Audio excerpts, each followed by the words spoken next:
ফেরাউনের বিশাল বাহিনী, এখনকার এই রাশিয়ান বা ন্যাটো বা ইউরোপিয়ান কন্টিনেন্টে যত আছে, এই সবগুলোকে একত্রিত করলেও মনে হয় ফেরাউনের বাহিনীর মতো হবে না। এই পুরো বাহিনীটাকে এক মনে হয় 1 ঘন্টার মধ্যেই আল্লাহ পাক লোহিত সাগরে ডুবিয়ে মেরে দিলেন, একদিনের মধ্যেই। আল্লাহ পাকের কোনো পরোয়া নাই। আর বনু ইসরাইল আর মূসা আলাইহিস সালামকে আল্লাহ পাক উদ্ধার করলেন। আল্লাহ পাকের সুন্নত এটাই, যুগে যুগে বলে আসরি, একই সুন্নত। আজ জাতির কথা দেখেন, বিশাল আকার দেহের মানুষ ছিল, একদম তাল গাছের সমান সমান লম্বা। তার একটা কথা বলতো, মান আশাদ্দু মিন্না কুওয়া, আমাদের চেয়ে শক্তিশালী কে আছে, তারা বলতো এই কথা। আল্লাহ পাক ওদেরকে 6 দিন 7 রাতের মধ্যেই এই বাতাসের তীব্র বেগে উপড়িয়ে দিলেন, খেজুর গাছের কাণ্ডের মতো ঘরের সামনে পড়ে থাকলো, কেউ বাঁচাতে পারলো না। বাঁচাতে পারলো? পরের জেনারেশন আসলো সামুদ জাতি, তাদের নবীর নাম কি? সালেহ আলাইহিস সালাম। সালেহ আলাইহিস সালাম দাওয়াত দিলেন, তারা দাওয়াত কবুল করলো না। আল্লাহ পাক সালেহ আলাইহিস সালাম এবং তার সাথীদেরকে বাঁচালেন সামুদ জাতিকে। বজ্রপাত, বিদ্যুৎ চমকায় না, বিদ্যুৎ, এই বিদ্যুৎ দিয়ে পুরো সামুদ জাতিকে আল্লাহ পাক ধ্বংস করলেন। কিভাবে ধ্বংস করলেন জানেন? একবার খালি একটা শব্দ হয়েছে, বিকট এক শব্দেই শেষ। একটা বিকট শব্দ, ব্যাস এক শব্দের সবার জান চলে গেছে, জান কবজ হয়ে গেছে এক শব্দের মধ্যে। সামুদ জাতি শেষ। একটা জাতির নাম ছিল মাদিয়ান, কওমে মাদিয়ান। এই জাতির নবী ছিলেন শুআইব আলাইহিস সালাম। এই জাতির পাপ ছিল, তারা মাপে কম দিত। কি করত? আজকে যারা ব্যবসা করে মাপে কম দেন, সতর্ক হয়ে যাবেন। একটা জাতির উপর দুর্ভিক্ষ নেমে আসে তখন, যখন ওই জাতি মাপে কম দেয়।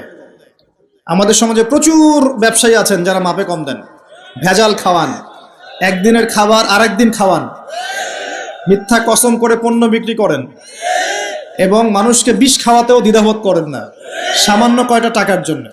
সামান্য কয়টা টাকার জন্য। কয়দিন আগে দেখলেন না, এই যে বিরিয়ানি একটা রেড করলেন, দেখেন নাই? ওই যে 2 গ্লাস খাওয়াচ্ছে, খান, আপনারা খান, ওরা খাবে না, ওরা খাচ্ছে না। এরকম ব্যবসায়ের সংখ্যা কি কম না বেশি? সবখানেই প্রতারণা। আমি এদিকে আসছি পরে ইনশাআল্লাহ। মানে শেষ জামানার সবচেয়ে বড় সমস্যাগুলোর মধ্যে একটা হচ্ছে বিশ্বাসহীনতা, প্রতারণা। এই জামানায় আমানত উঠে যাবে। কি উঠে যাবে? আমানত উঠে যাবে। আমানতদার ব্যক্তি খুঁজে পাওয়া যাবে না। নবীজি বলছেন ফোসকার মতো মনে হবে, ফোসকার মতো। গায়ে ফোসকা পড়লে যেমন 2-1টা দাগ থেকে যায়, এরকম আমানতদার ব্যক্তি রেয়ার খুঁজে পাওয়া যাবে। মানুষ বলবে অমুক গ্রামে একটা আমানতদার ব্যক্তি আছে, এত রেয়ার হয়ে যাবে। সবখানে প্রতারণা। ঢাকার মতো শহরে যারা আমরা থাকি, মানুষের চোখে মুখে গেলে অবিশ্বাস, খালি অবিশ্বাস, কেউ কাউকে বিশ্বাস করতে পারে না।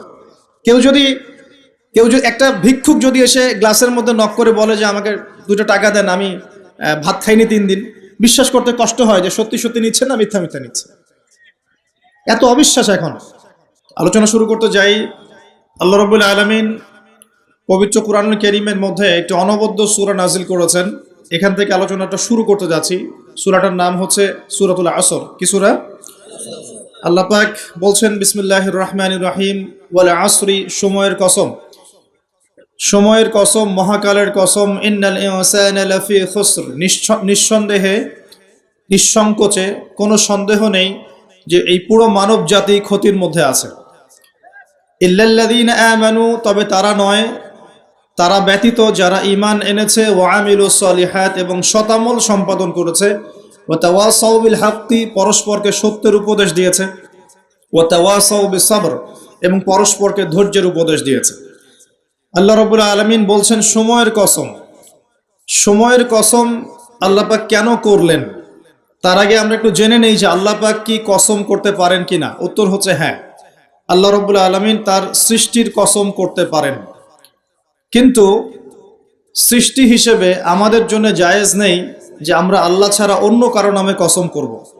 নবী সাল্লাল্লাহু আলাইহি ওয়াসাল্লাম বলেছেন, মান হালাফা বিগাইরি ইসমিল্লাহি ফাকাদ কাফারা, কেউ যদি আল্লাহ ছাড়া অন্য কারো নামে কসম করে বা শপথ করে, সে যেন কুফরি করলো। কি করলো? আমরা যদি কসম করতেই চাই, শপথ করতেই চাই, তাহলে আল্লাহর নামেই কসম করতে হবে। আর আল্লাহর নামে কসম করলে অবশ্যই কসম পূরণ করতে হবে, শপথ পূরণ করতে হবে। যদি পূরণ না করি কাফফারা দিতে হবে, কমপক্ষে 3টা রোজা রাখতে হবে। আল্লাহ পাক তার সৃষ্টির নামে কসম করে থাকেন। যেমন আল্লাহ পাক বলেছেন ওয়া তিন ফলের কসম, ওয়া জাইতুন, জাইতুনের কসম। 3 ফল খেয়েছেন কখনো? জাইতুন ফল দেখেছেন? জাইতুনের তেল সম্পর্কেও হাদিসে আসছে এটা বরকতময় তেল। জাইতুনের তেল বরকতময়, এটাকে খেতে বলা হয়েছে, গায়ে ব্যবহার করতেও বলা হয়েছে। ওয়া তুরি সিনিন, আল্লাহ পাক তুর পাহাড়ের কসম করেছেন, সিনাই পর্বতের কসম করেছেন। ওয়া হাযাল বালাদিল আমিন, এই পবিত্র শহরের কসম বলতে আল্লাহ পাক মক্কার কসম করেছেন। এরকম প্রচুর কসম আল্লাহ পাক কোরআনে করেছেন। স্পেশালি আম্মা পারা, যেটা আমরা বলি 30তম পারা, এই পারায় প্রচুর শপথ আপনি দেখতে পারবেন। ওয়া দুহা, দ্বীপ্রহরের কসম। ওয়াল লাইল, রাতের কসম। ঠিক আছে, কোন কোন ক্ষেত্রে আল্লাহ পাক এই মহাবিশ্বের কসমও করছেন তারকার অবস্থান স্থলের। আল্লাহ পাক বলছেন ফালা উকসিমু বিমাওয়াকিইন নুজুম ওয়া ইন্নাহু লাকাসামুল লাউ তা'লামুন আযীম। সূরা ওয়াকিয়ার শেষের দিকে আল্লাহ পাক নক্ষত্রগুলোর অবস্থান স্থলেরও কসম করেছেন।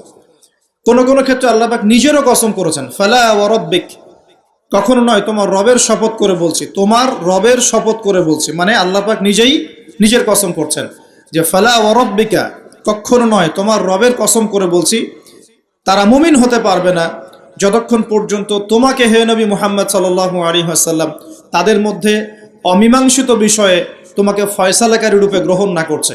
এখানে আল্লাহ পাক নিজের কসম করছেন। আল্লাহ রাব্বুল আলামিন আল কোরআনে বহু কসম করেছেন, আর এটা প্রত্যেক বুদ্ধিমান শ্রোতাই বুঝে ফেলবেন। আল্লাহ পাক যখন যে বিষয়ের কসম করেন নিঃসন্দেহে সেটা সবচেয়ে গুরুত্বপূর্ণ বিষয় হবে, তাই নয় কি? আল্লাহ পাক এখানে সময়ের কসম করছেন, মানে সময়টা আমাদের জীবনে খুবই ইম্পর্টেন্ট একটা জিনিস। সত্যি কথা বলতে আমাদের লাইফের সবচেয়ে ইম্পর্টেন্ট জিনিস হচ্ছে কি? টাইম বা সময়। আমরা যখন মায়ের গর্ভে ছিলাম এবং আমাদের বয়স ছিল 4 মাস 10 দিন, তখন আল্লাহর পক্ষ থেকে একজন ফেরেশতা এসেছিলেন, এসে মায়ের গর্ভে রূহটাকে ফুঁকে দিয়েছেন এবং 4টা বিষয় লিখে দিয়েছেন। 1 নাম্বার, এই গর্ভের সন্তানের হায়াত কতটুকু হবে। 2 নাম্বার, তার রিজিক কি কি হবে। 3 নাম্বার, সে সৌভাগ্যবান হবে না দুর্ভাগ্যবান হবে। 4 নাম্বার, সে দুনিয়াতে কি কি আমল করবে। এই 4টা বিষয় লিখে দেওয়া হয়েছে। এর মধ্যে সবচেয়ে ইম্পর্টেন্ট বিষয় হচ্ছে হায়াত, সময়, সে কতদিন বাঁচবে। হায়াতের মধ্যে বরকত হয়, কিন্তু আল্লাহ পাকের নির্ধারিত হায়াত কিন্তু বাড়েও না কমেও না। আল্লাহ পাক যে সময় নির্ধারণ করেছেন এই সময়টুকুই আমাদের দুনিয়ার হায়াত। আল্লাহ পাক নির্ধারণ করে বলেছেন লিয়াবলুয়াকুম আইয়ুকুম আহসানু আমালা। এই হায়াত মওত সৃষ্টি করার বিষয়টা হচ্ছে আল্লাহ পাক দেখতে চান দুনিয়াতে তোমাদের মধ্যে কাজে কে শ্রেষ্ঠ, কাজে কে উত্তম, আহসান কে, কাজে সেরা কে। আল্লাহ পাক দেখতে চান না আমলের মধ্যে এভারেজ কে, গতানুগতিক কে। আল্লাহ পাক দেখতে চান আমলের শ্রেষ্ঠ কে। কাবীর মানে বড়, আকবার মানে সবচেয়ে বড়, সগীর মানে ছোট, আসগর মানে আরো অনেক ছোট, হাসান মানে হচ্ছে ভালো উত্তম, আহসান মানে সবচেয়ে ভালো, বেস্ট ওয়ান। আল্লাহ পাক দেখতে চান লিয়াবলুয়াকুম আইয়ুকুম আহসানু আমালা, তোমাদের মধ্যে দুনিয়াতে আমলে আহসানকে। আল্লাহ পাক এভারেজ মুসলিম দেখতে চান না, এক্সেপশনাল মুসলিম দেখতে চান। আমি কি বোঝাতে পারছি? এই জন্য আল্লাহ পাক হায়াত ও মৌত সৃষ্টি করেছেন এবং দুনিয়ার জীবনটা আমাদেরকে উপহার দিয়েছেন। আরেকটা উদ্দেশ্য হচ্ছে আল্লাহ পাক দেখতে চান এই কারাগারের জীবনে আমলের শ্রেষ্ঠকে এবং কে আল্লাহ পাকের বিধানগুলো মেনে চলে, এবং কারা কারা আল্লাহ পাকের জমিনের মধ্যে তার খেলাফতের দায়িত্ব পালন করে। আমরা কিন্তু আল্লাহর খলিফা। আমরা কি?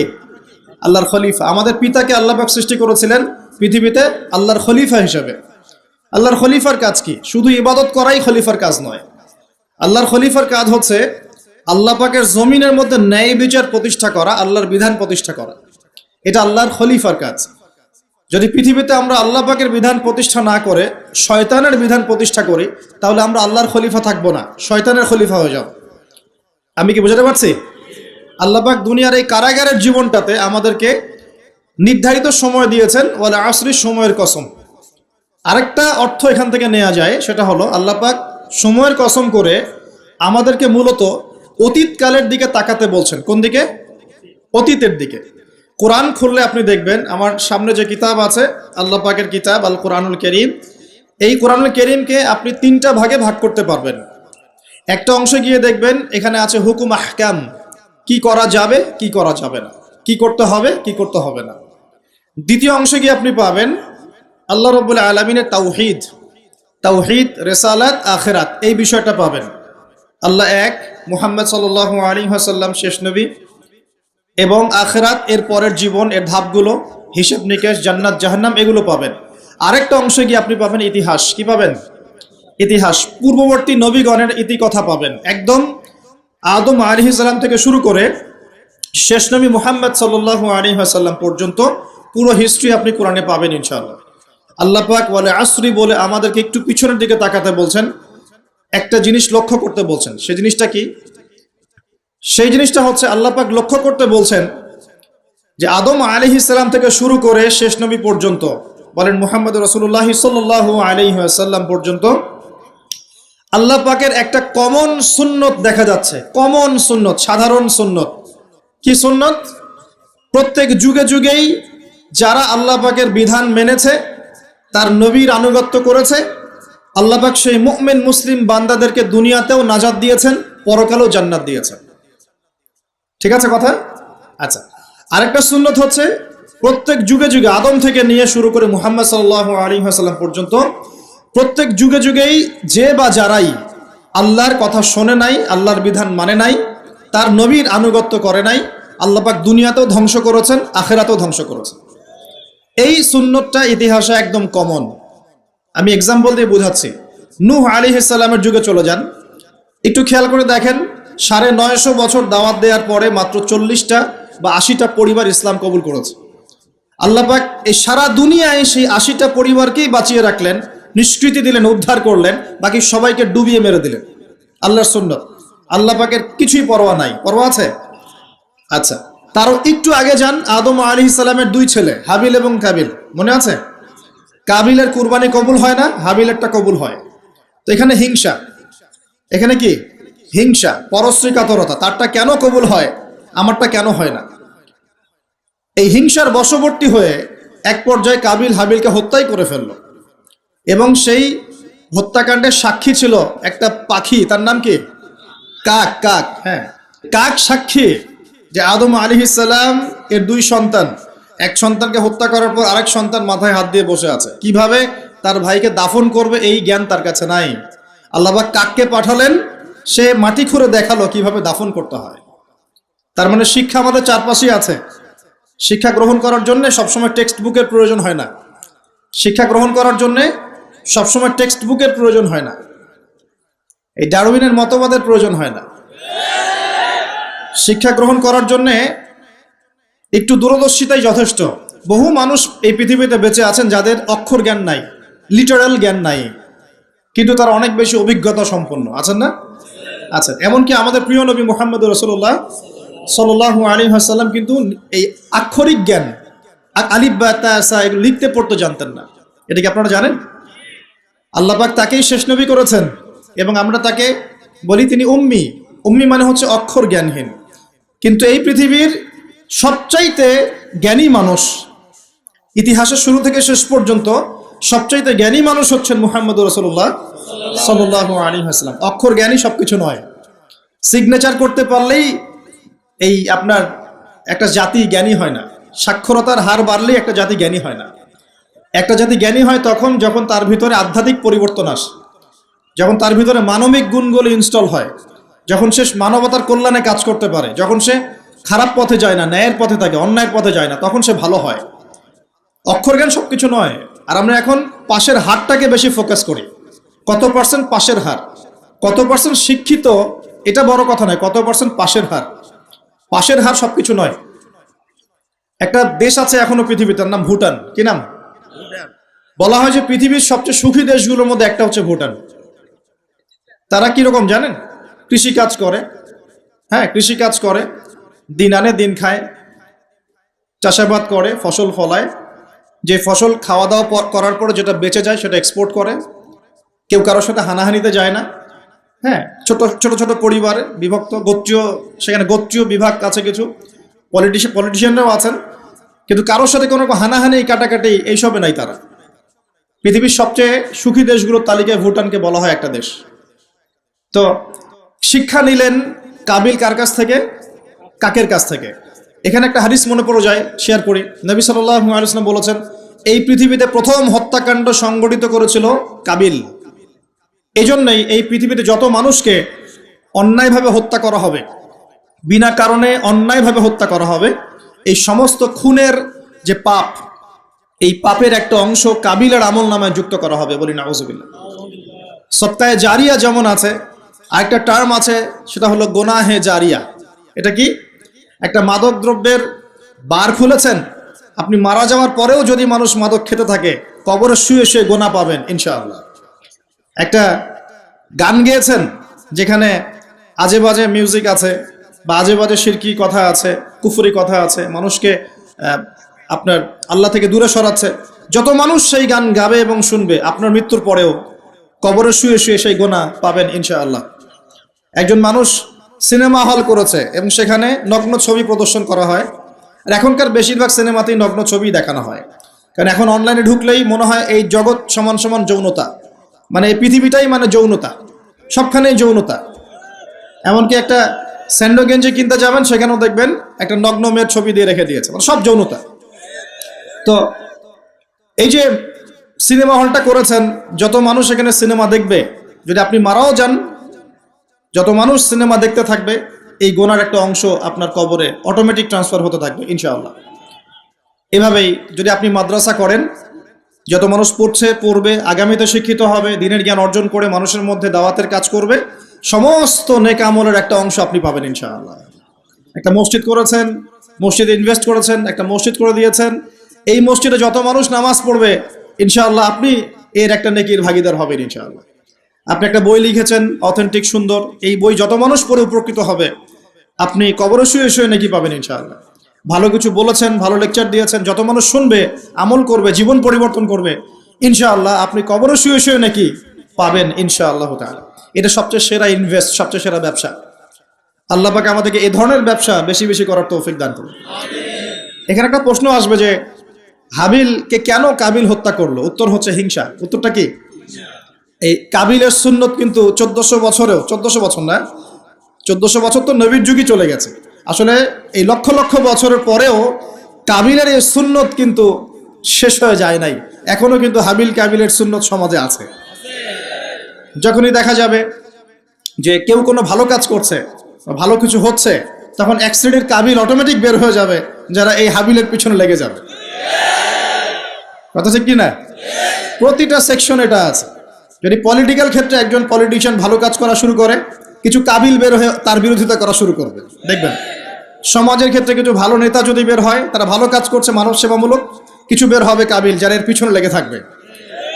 ধর্মীয় ক্ষেত্রেও দেখবেন, যদি ভালো কিছু আলেম, ওয়াইজ, ভালো মুফাসসির, আপনার লেখক বা ভালো কিছু বের হয়, ভালো কোনো পার্সন বের হয়, যারা দিনের জন্য কাজ করছেন, উম্মার জন্য কাজ করছেন, এক শ্রেণীর কাবিল অটোমেটিক বের হয়ে যাবে, যাদের কাজই হবে 24 ঘন্টা তার পিছনে লেগে থাকে। কিন্তু এতে করে ফায়দা কি? এতে করে কাবিলদের কোনো ফায়দা নেই, এতে করে হাবিলের ফায়দা আছে। কিরকম ফায়দা? হাবিল কি বলছিল? হাবিল বলছে যে তুমি যদি আমাকে মারার জন্য হাত প্রশস্ত করো, আয়াতটা পড়ে দেখেন, সূরা মাইদার মধ্যে আছে, শুরুর দিকেই আছে, তুমি যদি আমাকে হত্যা করার জন্য হাত প্রশস্ত করো, আমি কখনো তোমাকে হত্যা করার জন্য হাত বাড়াবো না। এটা হাবিলের কথা। কত উচ্চ লেভেলের শিক্ষা তার পিতামাতা তাকে দিয়েছেন, কত উঁচু লেভেলের শিক্ষা আদম আলাইহিস সালাম এবং হাওয়া আলাইহিস সালাম তাকে দিয়েছেন, কত উচ্চ মানের তাকওয়া তার মধ্যে ছিল। সে বলছে, তুমি যদি হাত বাড়াও আমাকে মারার জন্য, হে কাবিল, আমি তোমাকে হত্যা করার জন্য আমার হাত বাড়াবো না, বরং আমি ভয় করছি আমাকে হত্যা করলে তুমি আমার এবং তোমার সমস্ত গোনা নিয়ে কিয়ামতের মাঠে উঠবে এবং তুমি শয়তানের অন্তর্ভুক্ত হয়ে যাবে। তাহলে কাবিল কি শেষমেশ এই দলে পড়ে নাই? এই দলেই পড়েছে। আল্লাহ পাক আমাদের সবাইকে হাবিল হওয়ার তৌফিক দান করুন, আর দৃশ্য অদৃশ্যের কাবিলদের থেকে আল্লাহ পাক হেফাজত করুন বলে আমি। এখানেও একটা সুন্নত আল্লাহ পাকের, দেখেন, সময়ের কসম, খেয়াল করেন যে ওই সময়ও আল্লাহ পাক হাবিলকে রক্ষা করেছেন, পরকালে জান্নাত দিয়েছেন। কাবিল কিন্তু জান্নাতে যাচ্ছে না, তার ঘাড়ের মধ্যে নিজের ভাইয়ের হত্যার অপরাধ আছে। নবী পরিবারের সন্তান হওয়া সত্ত্বেও তার পরিণতি কিন্তু ভালো হলো না। খেয়াল করেছেন কি? আচ্ছা, এবার সামনে যান। নূহ আলাইহিস সালামের জীবন তো দেখলেন। এই 80টা পরিবারকে আল্লাহ পাক হেফাজত করলেন, বাকি সবাইকে ডুবিয়ে মারলেন। আমরা যারা এখন পৃথিবীতে বেঁচে আছি, এই 800 কোটি বা 1000 কোটি মানুষ, কোনো না কোনোভাবে কিন্তু আমরা সবাই এই 80টা পরিবারেরই সন্তান। কথা বুঝতে পারছেন না মনে হয়? এই যে বিশ্ব ভ্রাতৃত্বের কথা বলি না আমরা, এই বিশ্ব ভ্রাতৃত্বের কথা তো পশ্চিমারা বলে মানুষকে দেখানোর জন্য, কথার কথা বলে। সত্যিকারের বিশ্ব ভ্রাতৃত্ব শিখতে হলে কোরআন পড়তে হবে। সত্যিকারের বিশ্ব ভ্রাতৃত্ব শিখতে হলে কোরআন পড়তে হবে। কোরআন বলছে এই যে পরিবারগুলোকে আল্লাহ পাক বাঁচিয়েছেন, জুদি উপত্যকায় এই নৌকা গিয়ে ঠেকেছে, ওই নৌকায় যারা ছিলেন তাদেরকে দিয়ে পরবর্তীতে পৃথিবী আবাদ করা হয়েছে। নূহ আলাইহিস সালামের 4 সন্তান ছিলেন। কয় সন্তান? একজন হচ্ছে শাম। কি নাম? শাম। এই শাম এর বংশধর হচ্ছে এই যে মিডল ইস্টের মানুষরা, মধ্যপ্রাচ্যের যে মানুষরা আছে, এরা শামের বংশধর। এক ছেলের নাম হাম। হাম ছিল কালো বর্ণের, মানে ব্ল্যাক স্কিন। এই হামের বংশধর হচ্ছে আফ্রিকান কন্টিনেন্টে যে মানুষগুলো আছে, আফ্রিকান কন্টিনেন্ট, এই যে কালো কালো মানুষগুলো, তারা কিন্তু হামের বংশধর। একজন হচ্ছে ইয়াফাস। ইয়াফাস হচ্ছে ওই ইউরোপিয়ান যারা, এরা হচ্ছে ইয়াফাসের বংশধর, সাদা চামড়া। আরেকজন সন্তান ছিল, তার নাম সম্ভবত কেনান। এই সন্তান নৌকায় ওঠে নাই। সে বলেছিল, তার বাবা তাকে ডাকছিল, নৌকায় আসো, আল্লাহর আযাব থেকে আজকে কেউ বাঁচাতে পারবে না। সে বলছে যে আমি পাহাড়ে উঠে যাব, পাহাড় আমাকে সেভ করবে। নবী পরিবারের সন্তান হওয়ার পরেও এই কেনান পানিতে ডুবে মারা গেল। আল্লাহ পাক তাকে বললেন, হে নূহ, লাইসা মিন আহলিক, সে তোমার পরিবারের কেউ না। নূহ আলাইহিস সালাম বলছেন, আল্লাহ, সে আমার সন্তান, তাকে মাফ করে দাও। আর আল্লাহ পাক বলছেন, লাইসা মিন আহলিক, সে তোমার পরিবারের কেউ না। মানে আল্লাহর হুকুম আহকাম না মেনে চললে নবী পরিবারের সন্তান হয়েও কেউ আল্লাহর গজব থেকে বাঁচতে পারবে না। আর আমরা তো কিছুই না, আমরা কিছু। তা আমাদের অহংকার শোভা পায়, আমি অমুক আলেমের সন্তান, অমুক মুহাদ্দিসের সন্তান, অমুক বক্তার সন্তান, হ্যাঁ, অমুক পলিটিশিয়ানের সন্তান, অমুক রাষ্ট্রনেতার সন্তান। এইসব জাতি, বর্ণ, গোত্র, এগুলো আল্লাহর আযাব থেকে বাঁচাতে পারবে না যদি কোরআন সুন্নাহ ফলো না করে চলে। এটা মূল কথা। আরো সামনে যান। এবার ইব্রাহিম আলাইহিস সালামের যুগটা আপনাকে দেখাই, ওই যুগের সময়টা দেখেন, বলে আসরি। ওইখানে আল্লাহ রাব্বুল আলামিন ইব্রাহিম আলাইহিস সালাম এবং তার অল্প সংখ্যক অনুসারীকে উদ্ধার করেছেন, বাঁচিয়েছেন। নমরুদের এই বিশাল রাজত্ব আল্লাহ পাক ধসিয়ে দিয়েছেন, কি দেন নাই? আল্লাহ সুন্নত পরিবর্তন হয়েছে? হয়। আল্লাহ পাক ইব্রাহিম আলাইহিস সালামকে আগুনের পরীক্ষা থেকেও বাঁচিয়েছেন, আর নমরুদকে সামান্য মশা দিয়েই মেরে ফেলেছে। আল্লাহ সুন্নত কোনো পরিবর্তন হয়নি। নবী মূসা আলাইহিস সালামের যুগে যান, ফেরাউনের বিশাল বাহিনী, এখনকার এই রাশিয়ান বা ন্যাটো বা ইউরোপিয়ান কন্টিনেন্টে যত আছে, এই সবগুলোকে একত্রিত করলেও মনে হয় ফেরাউনের বাহিনীর মতো হবে না। এই পুরো বাহিনীটাকে মনে হয় 1 ঘন্টার মধ্যেই আল্লাহ পাক লোহিত সাগরে ডুবিয়ে মেরে দিলেন, একদিনের মধ্যেই। আল্লাহ পাকের কোনো পরোয়া নাই। আর বনু ইসরাইল আর মূসা আলাইহিস সালামকে আল্লাহ পাক উদ্ধার করলেন। আল্লাহ পাকের সুন্নত এটাই, যুগে যুগে, বলে আসরি, একই সুন্নত। আজ জাতির কথা দেখেন, বিশাল আকার দেহের মানুষ ছিল, একদম তাল গাছের সমান সমান লম্বা। তার একটা কথা বলতো, মান আশাদ্দু মিন্না কুওয়া, আমাদের চেয়ে শক্তিশালী কে আছে, তারা বলতো এই কথা।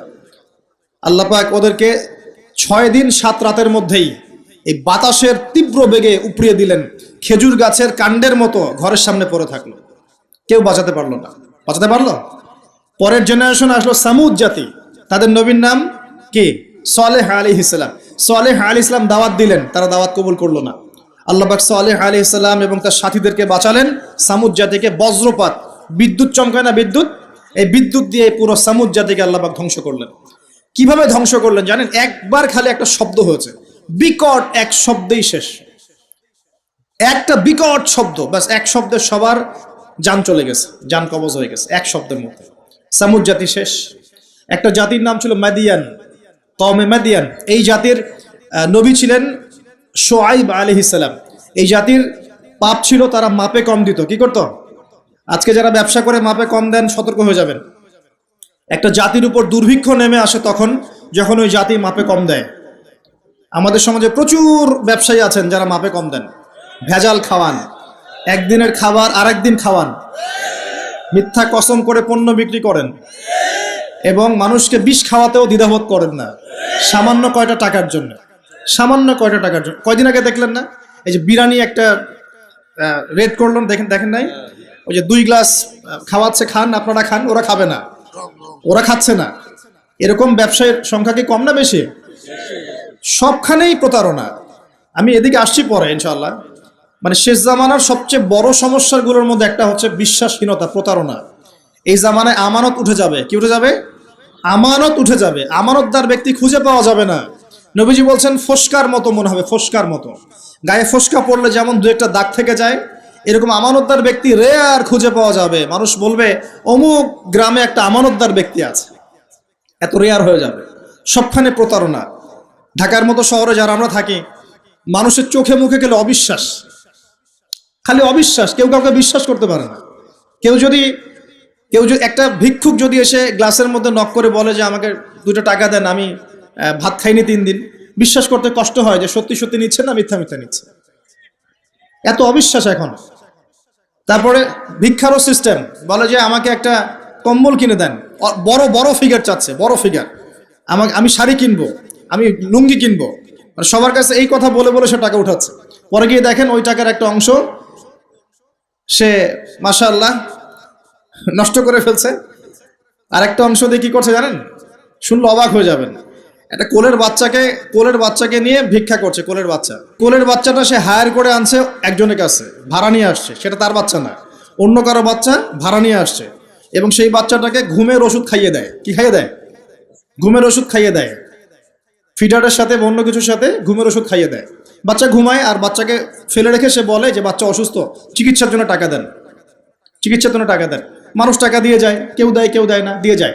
এই যে একটা টাকা হয় সারাদিন শেষে, বাচ্চা ঘুমিয়ে আছে, বাচ্চা ঘুমের ওষুধ খাওয়া।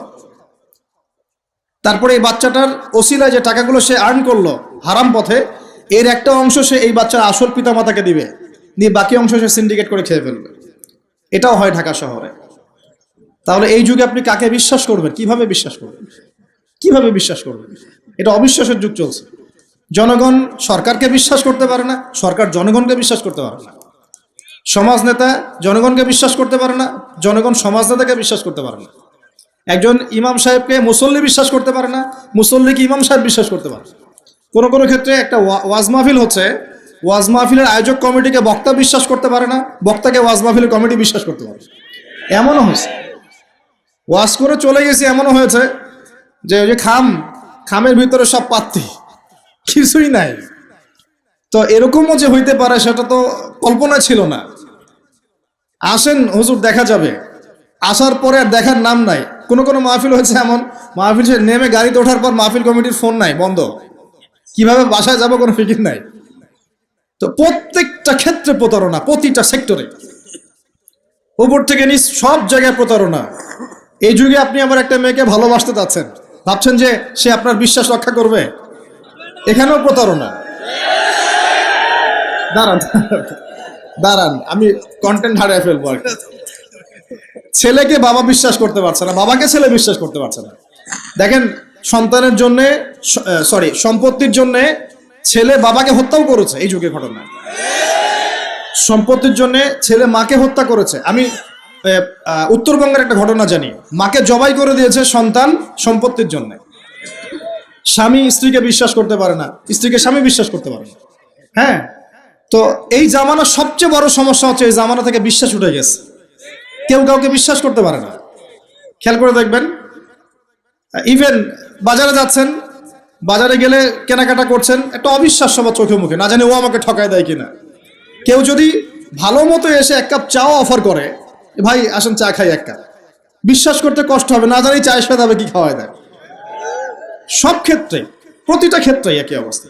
দেখেন ওই সমাজে, ওই মাদিয়ান কওমের মধ্যে এই অবিশ্বাস ছিল, প্রতারণা ছিল, আর মানুষকে তারা মাপে কম দিয়ে ঠকাতো। যে সুন্নত এখন চলছে, এখনো সে কোরআন আল্লাহ পাক কেন নাজিল করছেন, কেন এত ইতিহাস বলছেন? কারণ শেষ জামানার এই উম্মতে মুহাম্মাদি সাল্লাল্লাহু আলাইহি ওয়াসাল্লামের মধ্যে এই সমস্ত সমস্যাগুলো আবার নতুন করে দেখা দিবে। এই কারণেই তো আল্লাহ পাক আমাদেরকে জানাচ্ছেন, আগে এটা হয়েছে, আগে এটা হয়েছে, আগে এটা হয়েছে, সতর্ক থাকো। কেন কোরআনে বারবার মূসা আর ফেরাউনের কথা আসছে? 136 বার আছে নবী মূসা আলাইহিস সালামের কথা ফেরাউনের সাথে। এতবার কেন, যেখানে আমাদের নবীজির নাম মাত্র 4 বার? কেন এতবার?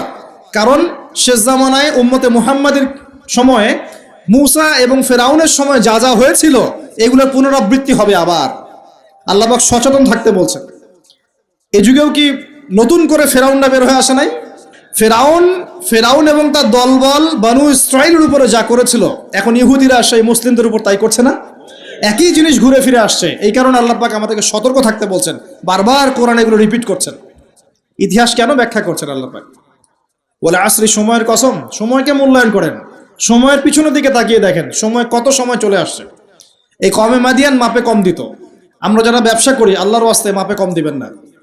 একজন সৎ ব্যবসায়ী, আমি দুটো হাদিস শোনাই, আমি তাদেরকে ভালোবেসেই বলছি, ব্যবসায়ীদেরকে আমি ভালোবাসি, কারণ তারা অন্ততপক্ষে সুদের মধ্যে যাচ্ছেন না। এখন ব্যবসা করে আপনি যদি হালাল ধরে রাখতে না পারেন তাহলে ব্যবসাটা বৃথা হচ্ছে। আল্লাহ পাক বলেছেন আহাল্লাহুল বাই'a ওয়া হাররামা রিবা, আল্লাহ পাক ব্যবসাকে হালাল করেছেন, সুদকে হারাম করেছেন। আপনি সুদ খাচ্ছেন না, ব্যবসা করছেন, আলহামদুলিল্লাহ। কিন্তু যদি আপনি মাপে কম দেন, মিথ্যা কসম করে পণ্য বিক্রি করেন, সিন্ডিকেট করেন, মাল ইচ্ছা করে মজুত করে পরে দাম বাড়িয়ে দেন, এই যে 2 নম্বরে যদি করেন, আমানতের খেয়ানত করেন, তাহলে আপনাদের এই পাপের কারণে পুরো জাতির উপর দুর্ভিক্ষ নেমে আসবে। এটা হাদিস। আর যদি আপনি সৎ ব্যবসায়ী হতে পারেন, নবী সাল্লাল্লাহু আলাইহি ওয়াসাল্লাম বলেছেন, নবীদের সাথে শহীদদের সাথে আপনার হাসর হবে ইনশাআল্লাহ। একজন সৎ ব্যবসায়ী নবীগণ শহীদগণের সাথে ইনশাআল্লাহ তাআলা কিয়ামতের মাঠে হাসর করবে ইনশাআল্লাহ তাআলা। আমরা কি এটা চাই না? আর এক শ্রেণীর মানুষকে আমি ভালোবাসি, তারা হচ্ছেন পলিটিশিয়ান।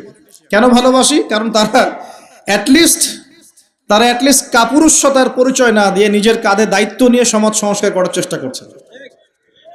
আমাদের সমাজে 2 ধরনের মানুষ আছে। এক, যারা খালি সমালোচনা করতে পারে, ভালো মন্দ কমেন্ট করতে পারে।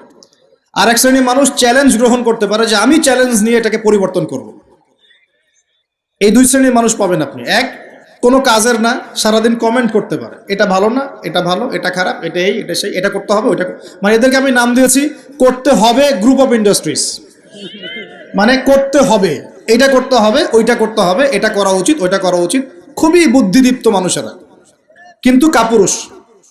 কারণ নিজেরা চ্যালেঞ্জ গ্রহণ করে এটা বিপদ ফেস করে সামনে যেতে পারে। আলেমদের ভুল ধরছেন, আপনি নিজে আলেম হচ্ছেন না কেন? আলেমদের অনেকের ভুল ধরছে, তা আপনি পড়াশোনা করে আলেম কেন হচ্ছেন না? সমাজ পরিচালনাকারীদের ভুল ধরছেন, সমালোচনা করছেন, তা আপনি সমাজ চালাচ্ছেন না কেন? রিস্ক নিচ্ছেন না কেন? দাঁড়ান, আসেন এখানে। আপনি পলিটিশিয়ানদের সমালোচনা করছেন, তাহলে আপনি পলিটিশিয়ান কেন হচ্ছেন না? আপনি ইকোনমিক সেকশনের মানুষদের সমালোচনা করছেন, আপনি কেন দায়িত্ব নিচ্ছেন না? কেন যোগ্যতা অর্জন করে, ঝুঁকি নিয়ে, চ্যালেঞ্জ গ্রহণ করে সমাজ পরিবর্তন করার রিস্ক নিচ্ছেন না কেন? তাহলে 2 শ্রেণীর মানুষ পাওয়া যায়। কিছু মানুষ শুধু কথাই বলতে পারে, আর কিছু মানুষ কাজ করে দেখায়। তো অ্যাটলিস্ট তারা কাজ করে দেখানোর জন্যে বা মানুষের ভালো করার স্বার্থে তারা একটা দায়িত্ব কাঁধে নিয়েছেন। হয়তো দায়িত্বের যে ইসলামাইজেশন বা ইসলামিক দায়িত্ববোধ, এটা তাদেরকে হয়তো বোঝানো যাচ্ছে না, এটা সমস্যা। কিন্তু যদি এই দায়িত্বটাকে ইসলামাইজড করে পালন করা যায়, সমাজের কল্যাণ না কল্যাণ। একজন দায়িত্বশীল ব্যক্তি তিনি যদি কোরআন সুন্নাহর মানদণ্ডে বিচার ফয়সালা করা শুরু করেন, সমাজে কি কল্যাণ হবে না অকল্যাণ হবে? তাহলে আমাদের দায়িত্ব তার কাছে দাওয়াত পেশ করা, যে কোরআন এবং সুন্নাহর মধ্যে এগুলো আছে, এগুলো মানবতার কল্যাণে, আল্লাহর ওয়াস্তে আপনি এগুলো ইমপ্লিমেন্ট করেন, ইনশাআল্লাহ তাআলা সমাজের কল্যাণ হবে। এটা আমাদের দায়িত্ব, শেষ। বাকিটা তার উপরে। তো এখন ভালোবেসেই বলি, একটা হাদিস আছে, 7 শ্রেণীর মানুষকে আল্লাহ রাব্বুল আলামিন তার আরশের ছায়ায় ছায়া দিবেন। হাদিসটা শুনেছেন তো? 7 শ্রেণীর মানুষকে আল্লাহ পাক তার নিজের আরশের ছায়ায় ছায়া দিবেন, মানে তারা জান্নাতে যাবে ইনশাআল্লাহ। এই 7 শ্রেণীর প্রথম শ্রেণী হচ্ছে ন্যায়পরায়ণ শাসক। ন্যায়পরায়ণ শাসক, যাদেরকে আল্লাহ পাক শাসন ক্ষমতা দিয়েছেন, তারা যদি সমাজে ন্যায় বিচার প্রতিষ্ঠা করে, ইনশাআল্লাহ তারা আরশের ছায়া ছায়া পাবে। অতএব সব জায়গা থেকেই দিনের খেদমতে কাজ করার সুযোগ আছে কি নাই? আল্লাহ পাক আমাদের সবাইকে দিনের জন্য কাজ করার তৌফিক দান করুন। যে যেখানে আছি সেখান থেকে কাজ করার তৌফিক দান করুন। প্রিয় ভাইরা, এভাবে ইতিহাস বলতে থাকলে রাত 1টা বাজবে। শর্ট করছি, ঈসা আলাইহিস সালামের যুগে আসেন, ওখানে একই সুন্নত দেখবেন। অল্প মানুষ ইসলাম কবুল করেছে, আল্লাহ পাক তাদেরকে বাঁচিয়েছেন। বেশিরভাগ করে নাই, তাদেরকে আল্লাহ পাক ধ্বংস করে দিয়েছেন। নবী মুহাম্মদ সাল্লাল্লাহু আলাইহি ওয়াসাল্লামের যুগে আসেন, আবু জাহেল, আবু লাহাব, উতবা, সাইবা, এদেরকে আল্লাহ পাক কিন্তু ধ্বংস করে দিয়েছেন। আর নবী সাল্লাল্লাহু আলাইহি ওয়াসাল্লাম তার সাহাবীদেরকে আল্লাহ পাক সম্মানিত করেছেন। ওয়াল আসরি, সময়ের কসম, আল্লাহ পাক দেখাচ্ছেন আমাদেরকে প্রত্যেক যুগে যুগেই, খেয়াল করেন, প্রত্যেক যুগে যুগে ইতিহাসের শুরু থেকে শেষ পর্যন্ত যারাই আল্লাহ পাকের বিধানগুলো মেনে চলবে, তার নবীর আদর্শ মেনে চলবে এবং আল্লাহর বিরুদ্ধাচরণ করবে না, ইনশাআল্লাহ আল্লাহ পাক দুনিয়াতেও সফল করবেন, পরকালেও জান্নাত দিবেন ইনশাআল্লাহ তাআলা। আর প্রত্যেক যুগে যুগে যারাই আল্লাহ এবং তার রাসূলের বিরুদ্ধাচরণ করবে, নবী রাসূলের আনুগত্য করবে না, আল্লাহর বিধান মানবে না, দুনিয়াতেও ধ্বংস করবেন, পরকাল আযাব দিবেন ইনশাআল্লাহ। এই সুন্নতের কোনো ব্যতিক্রম হবে না। আল্লাহ পাক আমাদের সবাইকে এই কথাটা বোঝার তৌফিক দান করুন।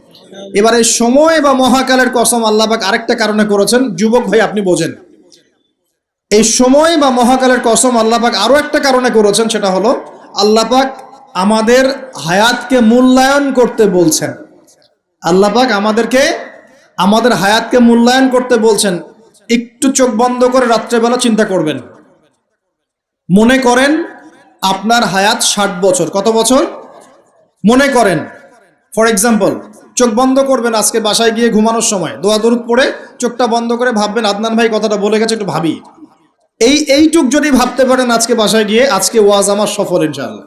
এই যে 200 কিলো আসছি, আবার 200 কিলো যাবো, ইনশাআল্লাহ সফল। কি ভাববেন প্রিয় ভাই?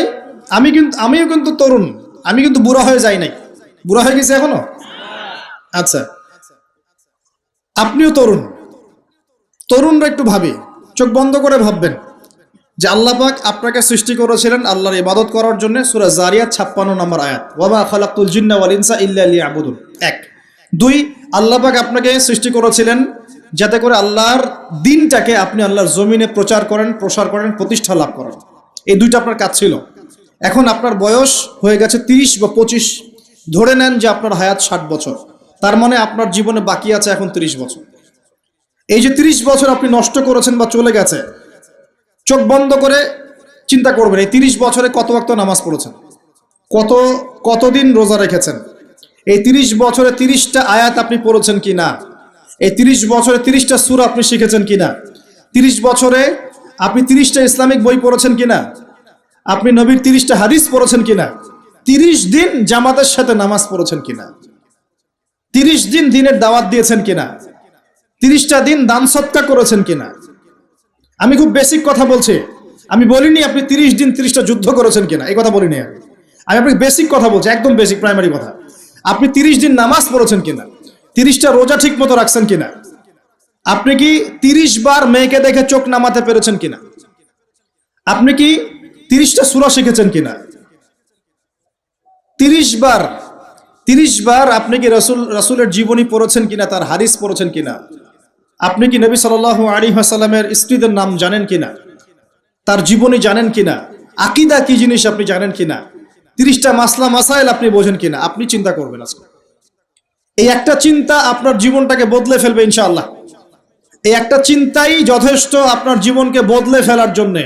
এই চিন্তাটা আরেকভাবে করবেন, এটা ভাবার পরে আপনি চোখটা খুলবেন, চোখটা খুলে সাদা কাগজ নিয়ে বসবেন, উঠে বসবেন, বসে আপনি লিখবেন। এই যুব ভাই শোনেন, বসে আপনি লিখবেন। কি লিখবেন? আপনি লিখবেন এই 30 বছরে আপনি কতগুলো গুনাহ করেছেন, আপনার মনে পড়ে কি কি। হয়তোবা, আমি দোয়া করি যেন এমনটা না হয়, তবে হয়তোবা আপনি খুঁজে পাবেন এই 30 বছরে আপনি বেনামাজি ছিলেন, হয়তোবা। দাঁড়ান, 2 আপনি হয়তো দেখবেন আপনি অনেক দিন রমজানের রোজা রাখেন নাই। আপনি দেখবেন হয়তো আপনি দান সদকা তো করেন নাই, রিকশালাকে থাপ্পড়ও দিয়েছেন। আপনি হয়তো দেখবেন যে হলে সিট বুকিং এর জন্য হকি স্টিক নিয়ে মারামারি করেছেন। আপনি হয়তো দেখবেন যে 30 বছরে 30টা মেয়ের সাথে সম্পর্ক করা শেষ। আপনি হয়তো দেখবেন যে আপনি অলরেডি পতিতলায় ভিজিট করে চলে আসছেন। আপনি 30 দিন, এই 30 বছরে 30 বার কমপক্ষে এই মাদকের আসরে বসেছিলেন, এবং 30 বছরের বহু সময় আপনি অনলাইনে নষ্ট করেছেন, পর্নোগ্রাফি দেখে নষ্ট করেছেন, গোপনে পাপ করেছেন, হ্যাঁ, আরো অনেক কিছুই করেছেন। আপনি হয়তো এটা খুঁজে পাবেন। মিথ্যা বলেছেন, প্রতারণা করেছেন, মাপে কম দিয়েছেন, অন্যের উপর অত্যাচার করেছেন। আপনি আপনার যৌবনকে কাজে লাগিয়ে, এই শক্তিটাকে কাজে লাগিয়ে আপনি ইসলামের বিরুদ্ধাচরণ করেছেন, হয়তো এটাও পাবেন। এই একটা চিন্তা যদি করতে পারেন, এখন আপনার সামনে এখন রাস্তা দুটা। আপনার বাকি বয়স আছে এখন 30 বছর। ওয়াল আসরি, সময়ের কসম, আপনার সময়, আপনার জীবনের সময়টাকে মূল্যায়ন করতে হবে। সময়ের কসম, হয় যদি আমার 30 বছর বাকি থাকে, এখন এই বাকি যে আছে কি না আমিও জানি না, কেউ জানে? অনিশ্চিত পরীক্ষার হল, কেউ জানে না খাতা কখন কেড়ে নেওয়া হবে। আর এটা কারাগারের জীবন, মানে কারাগারে বসে কেউ নিজের মন গড়া পদ্ধতিতে চলতে পারে না, যেরকম রুটিন সেরকম চলতে হয়। কারাগারের জীবনে বসেই আপনি সুদ খাচ্ছেন, কারাগারে বসেই ঘুষ খাচ্ছেন, কারাগারে বসেই জেনা করছেন, কারাগারে বসেই বেনামাজি থাকছেন, কারাগারে বসেই হোয়াটসঅ্যাপে মেসেঞ্জারে মেয়েদের সাথে প্রেম করছেন, কারাগারে বসে। এটা কারাগারের জীবন। তো কারাগারের জীবন যদি বাকি থাকে আর 20-30 বছর, আপনার সামনে এখন রাস্তা তিনটা। এক, আপনি কি গতানুগতিক যেভাবে চলেছেন সেভাবেই শেষ করবেন জীবনটা?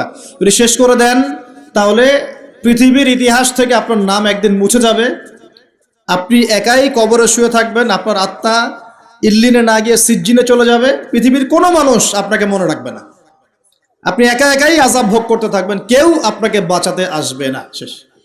এবং এই আযাব একবার শুরু হলে কোনোদিনও শেষ হবে না, কোনোদিনও না, কবরেও, হাসরেও, বারজাখেও এবং আপনার জাহান্নামেও। এটা একটা অপশন। 2 নম্বর অপশন, আপনি নিজেকে সংশোধন করলেন, সংশোধন করে গতানুগতিক মুসলিম হলেন। গতানুগতিক মুসলিম কেমন? হ্যাঁ, তওবা করেছি, এখন আমি মাশাআল্লাহ 5 ওয়াক্ত নামাজ টুকটাক পড়ার চেষ্টা করি, আমি মিথ্যা কথা বলি না, আমি হালাল খাওয়ার চেষ্টা করি, হ্যাঁ, আমি পার্ট টাইম কিছু দাওয়াতি কাজ করি, এবং আমি আমার পরিবার নিয়ে সুখে শান্তিতে বসবাস করার চেষ্টা করছি। আমি কোনো ঝুঁকির মধ্যে যাই না, ঝুঁকিতে যাই না আমি, মানে আমি সৎ কাজেও আদেশ করি কিন্তু ঝুঁকিতে যাই না, মানে কোনো কিছু, এমন কোনো কিছু করি না যাতে আমার উপর কোনো বিপদ আসবে, এটাতে আমি যাই না। এটা গতানুগতিক মুসলিম চলছে। আর একটা হচ্ছে সমাজ পরিবর্তনকারী মুসলিম। এরা কেমন? এরা নিজেরা তো জ্ঞান অর্জন করেই এবং জ্ঞান অনুযায়ী আমলও করে, তারা সৎ কাজে আদেশও করে, একই সাথে অসৎ কাজে নিষেধও করে, সত্যটাকে নির্ভীকতার সাথে, সাহসিকতার সাথে, হিকমার সাথে সবার সামনে উপস্থাপন করে, আল্লাহর কাছে দোয়া করে এবং সমাজটাকে পরিবর্তন করে ফেলার চেষ্টা করে। এরা হচ্ছে আহসান, সবচেয়ে উত্তম শ্রেণী। কিভাবে বললাম উত্তম শ্রেণী? নবীজি বলছেন তোমাদের সামনে একটা জামানা আসবে, এটাও শেষ জামানা হাদিস, তোমাদের সামনে একটা জামানা আসবে, জামানা সবরিন, কঠিন সবরের জামানা, ঈমান ধরে রাখা হাতে জ্বলন্ত আগুন ধরে রাখার মতো হবে। ওই সময় যদি তোমরা কেউ আমার সুন্নতের উপর অটল থাকতে পারো, আমার মৃত সুন্নতকে আবার জীবিত করতে পারো, তাহলে 50 জন শহীদ সাহাবীর নেকি পাবে ইনশাআল্লাহ। এরা সমাজ পরিবর্তনকারী মানুষ। আর ইতিহাসে যারা সমাজ পরিবর্তনকারী মানুষ, তাদের জীবনে পরতে পরতে বিপদ আপদ বলা মুসিবত আসবেই। আমার ছোট্ট গবেষণায় 4টা ক্ষেত্র থেকে আসতে পারে যখন আপনি হকের উপর থাকবেন। 1 নাম্বার, প্রথম বাধা চলে আসবে পরিবার থেকে। কোত্থেকে? পরিবার। আপনি গতানুগতিক মুসলিম হলে আপনি সব জায়গায় পার পেয়ে যাবেন, কিন্তু যদি একটু কঠোরতা প্রয়োগ করেন যে আমি একদম কোরআন সুন্নাহর 100% ফলো করতে চাই, আমি এমন না যে নামাজও পড়ি সুদও খাবো, এমন হব না, আমি নামাজও পড়বো সুদও খাবো না, আমি রোজাও রাখবো, আমি জাকাতও দিব, আমি হজ উমরাও করবো, আল্লাহর বিধানের প্রতি শ্রদ্ধাশীলও থাকবো, চেষ্টা করবো ইসলামটা প্রসার করার প্রতিষ্ঠার চেষ্টা করবো, তখন আপনার প্রথম বাধা আসবে পরিবার থেকে। দাড়ি রাখছো কেন? দাড়ি রাখলে তোমাকে এরকম লাগে, হ্যাঁ, তুমি ট্রাক্টরের উপরে কাপড় কেন পরলে তোমাকে অমন লাগে, আগে তো গিটার বাজাইতা, আগে তো গান গাইতা, আগে মেয়ে নিয়ে থাকতা, ভালো ছিল, এখন কেন সারাদিন বই নিয়ে পড়ে থাকো, ইসলামিক বই নিয়ে পড়ে থাকো, নামাজ নিয়ে পড়ে থাকো, হ্যাঁ, কি পরিবর্তন হলো, বাবা মার টেনশন, এখন পিতামাতার টেনশন, কেউ এরকম অ্যাডভার্টাইজ বানিয়ে টিভিতে দেখাচ্ছে, এগুলা দেখেন নাই? আগে ছেলে ভালো ছিল, হঠাৎ করে কি পরিবর্তন হয়ে গেল। হ্যাঁ, সুবহানাল্লাহ। আল্লাহর পথে ফিরে আসা মানুষের ক্রাইটেরিয়া এগুলো মেনশন করে করে বলছে, এগুলো দেখা গেলে যোগাযোগ করবেন স্থানীয় কর্তৃপক্ষের সাথে, ওই ছেলের মধ্যে সমস্যা আছে। আস্তাগফিরুল্লাহ, আস্তাগফিরুল্লাহ। একজন ব্যক্তি গিটার বাজাতো, গান গাইতো, মাদকের সাথে ছিল, মেয়ে নিয়ে ফুর্তি করতো, সেখান থেকে এসেছে নামাজ পড়ছে, এই জন্য কি সে জঙ্গি হয়ে যাবে?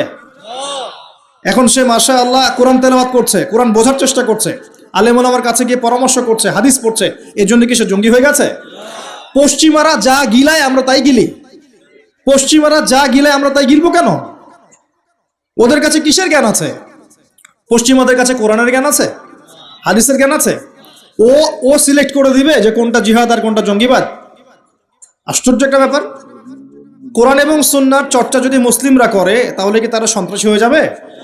ওরা তো চাইবেই যেন আমরা এই কাজগুলো না করি, ওরা তো চাইবেই যাতে আমরা কোরআন সুন্নাহর চর্চা না করি। ওরা যা বলে সেই ভাষায় আমরা কথা বলা শুরু করেছি। ওরা বলছে, একটু পরে আমি বুঝাচ্ছি আপনাদেরকে, ওরা বলেছে যে জ্ঞান সেটাই, ভালো করে বোঝেন, জ্ঞান সেটাই যেটা পরীক্ষা নিরীক্ষা, যুক্তি বিজ্ঞান, দর্শন দিয়ে লাভ করা যায়। আর আমরা বলছি আল্লাহর ওহী হচ্ছে চূড়ান্ত জ্ঞান। আল্লাহর ওহী কি? চূড়ান্ত জ্ঞান। এই যে জ্ঞানতাত্ত্বিক পার্থক্য, ওরা যা দেখে না তাতে বিশ্বাস করে না, এই কারণে তারা জিনে বিশ্বাস করে না, আত্মায় বিশ্বাস করে না, আল্লাহ বিশ্বাস করে না, ফেরেশতায় বিশ্বাস করে না, পরে আগের আসমানি কিতাবে বিশ্বাস করে না, নবী রাসূলে বিশ্বাস করে না, কবরের আযাব, জান্নাত জাহান্নাম, মিজান পরিসিরাত কোনো কিছু বিশ্বাস করে না। কেন করে না? ওদের এপিস্টেমোলজি হচ্ছে, জ্ঞানতাত্ত্বিক দর্শন হচ্ছে যা দেখি না বিশ্বাস করি না। আর ওই দর্শনটা আমরা কাট পেস্ট করে নিয়ে আমাদের ছোট ছোট বাচ্চাদেরকে এখন গিলাচ্ছে এইগুলো। এখন ওই দর্শন কেন ফলো করব আমরা? আমাদের দর্শন হচ্ছে চূড়ান্ত জ্ঞান কার পক্ষ থেকে আসে? আল্লাহর পক্ষ থেকে আসে। আল্লাহ যা সত্য বলেছেন তাই সত্য, আল্লাহ যা মিথ্যা বলেছেন তাই মিথ্যা। আল্লাহর ওহী চূড়ান্ত সত্য মিথ্যার মানদণ্ড, মানুষের যুক্তি বিজ্ঞান দর্শন নয়। এই জায়গায় তো পার্থক্য, সে করেই তো পার্থক্য। এই জ্ঞানতাত্ত্বিক সংজ্ঞায় পার্থক্য বলেই তো আপনাকে ডারউইনের মতবাদ পড়াচ্ছে, কারণ সে তো বিশ্বাসই করে না যে মানুষকে আল্লাহ সৃষ্টি করেছে। আর আমরা বিশ্বাস করি আদম আলাইহিস সালামকে সৃষ্টি করেছেন কে? অতএব এই মতবাদের আমাদের কোনো প্রয়োজন নাই, কারণ আমরা তো জানি কোরআনে আল্লাহ পাক এটা বলেছেন। যে জানে না, যার কাছে কোরআন নাই, যার কাছে হাদিস নাই, তার ওই মতবাদের প্রয়োজন আছে, আমার তো নাই। তো ওরা যা বলে আমরা তাই গেলার চেষ্টা করি। ওরা এগুলো সংজ্ঞা শিখিয়ে দিয়েছে যে মুসলিম যুবকরা এরকম এরকম করলে তারা খারাপ হয়ে যাবে, এখন ব্যাস এটা প্রচার করা হচ্ছে। আশ্চর্য বিষয়। আমরা তো চাইবো প্রত্যেক ঘরে ঘরে কোরআনওয়ালা মানুষ তৈরি হোক, হাদিসওয়ালা মানুষ তৈরি হোক, নামাজি হয়ে যাক সবাই, তাহলে সমাজে শান্তি আসবে। একজন নামাজি ব্যক্তি বেশি ভদ্র হয় না বেনামাজি ভদ্র হয়? বলেন। তা নামাজ মানুষকে শৃঙ্খলা শেখায় না? কোরআন মানুষকে মানবতা শেখায় না? কোরআন সুন্নাহর কোনো জায়গায় কি বলা আছে নিরপরাধ কোনো মানুষকে হত্যা করতে হবে? বরং আমি তো একটা আয়াত বললাম, কেউ যদি একজন মানুষের জীবন বাঁচায়, সূরা মাইদা আল্লাহ পাক বলছেন, কেউ যদি একজন মানুষের জীবন বাঁচায় সে যেন পুরো মানব জাতিকে বাঁচালো, বলি আলহামদুলিল্লাহ। আর কেউ যদি কোনো মানুষকে অন্যায়ভাবে হত্যা করে সে যেন পুরো মানব জাতিকে হত্যা করে। একটু খেয়াল করে দেখেন, সারা বিশ্বে যত মানুষকে হত্যা করা হচ্ছে মুসলিম কান্ট্রিগুলোতে, সিরিয়া, ইয়েমেন, প্যালেস্টাইন, আফগান তো চলে গেল, তারপরে আপনার ইরাক, লিবিয়া, জর্ডান, লেবানন, ঠিক আছে, ওই যে রোহিঙ্গা, তারপরে উইঘুর, মুসলিমদেরকে যেখানে যেখানে হত্যা করা হয়েছে, এখানে মানবতা বিরোধী অপরাধ হয়নি? এটাকে সন্ত্রাসবাদ বলা যায় না? এটা ওদের জঙ্গিবাদ নয় কি? তাহলে প্রকৃত অর্থে সন্ত্রাসী এবং জঙ্গি কারা? মুসলিমরা না ওরা? যখন নিরপরাধ মাসুম বাচ্চাদেরকে বোম মেরে হত্যা করা হয়, মা বোনদেরকে ইজ্জত নষ্ট করা হয়, আমাদের মুসলিম ভাইদেরকে পাখির মতো গুলি করে হত্যা করা হয়, তখন এই মতবাদ থাকে না? তো এদের কাছ থেকে আমাদেরকে শিখতে হবে কোনটা ন্যায় কোনটা অন্যায়। এগুলো চলতে থাক, কিন্তু এই চলা ইনশাআল্লাহ তাআলা বেশি দিন সাস্টেইন করবে না ইনশাআল্লাহ। কারণ আমরা শেষ জামানার ছাত্র, আমরা জানি যে এই জুলুম ইনশাআল্লাহ তাআলা এই বিশ্বের বেশি দিন থাকবে না ইনশাআল্লাহ। অচিরে আল্লাহ রাব্বুল আলামিন এমন প্রজন্ম আনবেন, এমন নেতা আনবেন যাকে আল্লাহ পাক বলছেন তার নাম হবে মাহদি, এবং তার নাম মুহাম্মদ, তার টাইটেল মাহদি। বাবার নাম আব্দুল্লাহ, মায়ের নাম আমিনা। মুহাম্মদ সাল্লাল্লাহু আলাইহি ওয়াসাল্লামের বংশধর থেকে একজন। তার সাথে আল্লাহ পাক ঈসা আলাইহিস সালামকে পাঠাবেন, এবং তিনি এই পুরো জুলুমের শেকড়টাকে এমনভাবে উপরে ফেলবেন যে 40 বছর তার ন্যায় এবং ইনসাফের শাসন না আসা পর্যন্ত কিয়ামত হবে না ইনশাআল্লাহ। অতএব সামনে অপেক্ষা করছে এই বিজয়ের দিন। খুশি হচ্ছেন না বেজার হচ্ছেন? ইনশাআল্লাহ তাআলা এই দিন আমরা দেখে যেতে পারি না পারি, এই মেসেজটা তো পৌঁছে দিতে পারি যে সামনে এটা আসছে ইনশাআল্লাহ। আমাদেরও কিছু দায়িত্ব আছে, আমি সেদিকে পরে আসবো ইনশাআল্লাহ। প্রিয় ভাইরা, একটা কথা খালি বললাম এখানে, যে সময়টাকে মূল্যায়ন করতে আল্লাহ পাক আপনাকে পরামর্শ দিয়েছেন। এখন আপনার সামনে সবচেয়ে বেস্ট অপশন কোনটা? আপনি পাপগুলোর লিস্ট করে 2 রাকাত নামাজ পড়বেন, সুন্দর করে ওযু করে চোখের পানি ছেড়ে দিয়ে আল্লাহকে বলবেন, আল্লাহ এই 30 বছর আমি যত পাপ করেছি, যত পাপ আল্লাহ করেছি, জেনে করেছি না জেনে করেছি, বুঝে করেছি না বুঝে করেছি, প্রকাশ্যে করেছি গোপনে করেছি, যত পাপ আল্লাহ হয়েছে আমার দ্বারা, আল্লাহ তুমি সমস্ত পাপকে মাফ করে দাও। বলবেন আল্লাহুম্মা গফিরলি মা কদ্দামতু ওয়া মা আখখারতু ওয়া মা আসরারতু ওয়া মা আ'লানতু ওয়া মা আনতা আ'লামু বিহি মিন্নি আনতাল মুকদ্দিম ওয়া আনতাল মুআখির ওয়া আনতা আলা কুল্লি শাইইন কাদির। এটা একটা দোয়া। অথবা বলবেন আল্লাহুম্মা আনতা রাব্বি লা ইলাহা ইল্লা আনতা খালাকতানি আনা আবদুকা ওয়া আনা আলা আহদিক ওয়া ওয়া'দিকা মাস্তাতা'তু আউযু বিকা মিন শাররি মা صنعت أبوء لك بنعمتك علي وأبوء بذنبي فاغفر لي فإنه لا يغفر الذنوب إلا أنت। এটাও পারেন না, বলবেন اللهم إني ظلمت نفسي ظلما كثيرا فاغفر لي مغفرة من عندك وارحمني إنك أنت الغفور। এটাও পারেন না, বলবেন ربي اغفر لي ربي اغفر لي। এটাও পারেন না, বলবেন ربي اغفر وارحم وأنت خير الراحمين ربي اغفر وارحم وأنت خير الراحمين। আমার সাথে বলেন রব্বি গফির ওয়ারহাম ওয়া আনতা খায়রুর রাহিমিন। এতটুকু অন্তত বলবেন, বলে চোখের পানি ছেড়ে দিয়ে আপনি তওবা করবেন ইনশাআল্লাহ তাআলা। আল্লাহ পাক কি বলছেন শোনেন। আল্লাহ পাক বলছেন সূরা ফুরকানের শেষের দিকে, আল্লাহ পাক বলছেন ইল্লা মান তাবা, যে ব্যক্তি তওবা করে ফিরে আসবে, ওয়া আমানা, এবং ঈমান নিয়ে আসবে, ওয়া আমিলা আমালান সালিহান, এবং শতামল সম্পাদন করা শুরু করবে, মানে এরপর আর খারাপ কাজ করবে না, বাকি জীবন ভালো কাজ করবে। আল্লাহ পাক বলছেন উলাইকা আল্লাযীনা উলাইকা ইল্লা মান তাবা ওয়া আমানা ওয়া আমিলা আমালান সালিহান ফাউলাইকা ইউবাদদিলুল্লাহু সাইয়্যাতিহিম হাসানাত। এরাই সেই ব্যক্তি, এরাই সেই সব মানুষ যাদের সমস্ত গুনাহকে আল্লাহ পাক নেকি দিয়ে পরিবর্তন করে দেবেন ইনশাআল্লাহ। শুধু গুনাহ মাফ করে দিবেন না, আল্লাহ পাক বলেছেন শুধু গুনাহ মাফ করব না, যদি গুনাহ হয়ে থাকে 1 কোটি, আল্লাহ পাক 1 কোটি নেকি দিয়ে পরিবর্তন করে দিবেন ইনশাআল্লাহ। কিসের অপেক্ষা তাহলে এখন? আজকে কোনো অপেক্ষা হবে? আজকে রাত্রে ইনশাআল্লাহ তওবা করে, এখনই তওবা করে ফেলবো ইনশাআল্লাহ। ওয়াজ শুনে বাসায় গিয়ে জায়নামাজে বিছিয়ে 2 রাকাত নামাজ পড়ে খাস তওবা করে, এভারেজ মুসলিম হওয়ার তওবা করব না। কিরকম মুসলিম হওয়ার তওবা করব? যে মুসলিমরা সমাজ পরিবর্তন করে দিয়েছে ওই মুসলিম হওয়ার চেষ্টা করবো ইনশাআল্লাহ। এটা করতে গেলে কি লাগবে? ফার্স্ট অফ অল আপনাকে জ্ঞান অর্জন করতে হবে। কি করতে হবে? প্রচুর পড়াশোনা করতে হবে। জ্ঞানের বিপ্লব চাই, জ্ঞানের পুরো বিপ্লব চাই।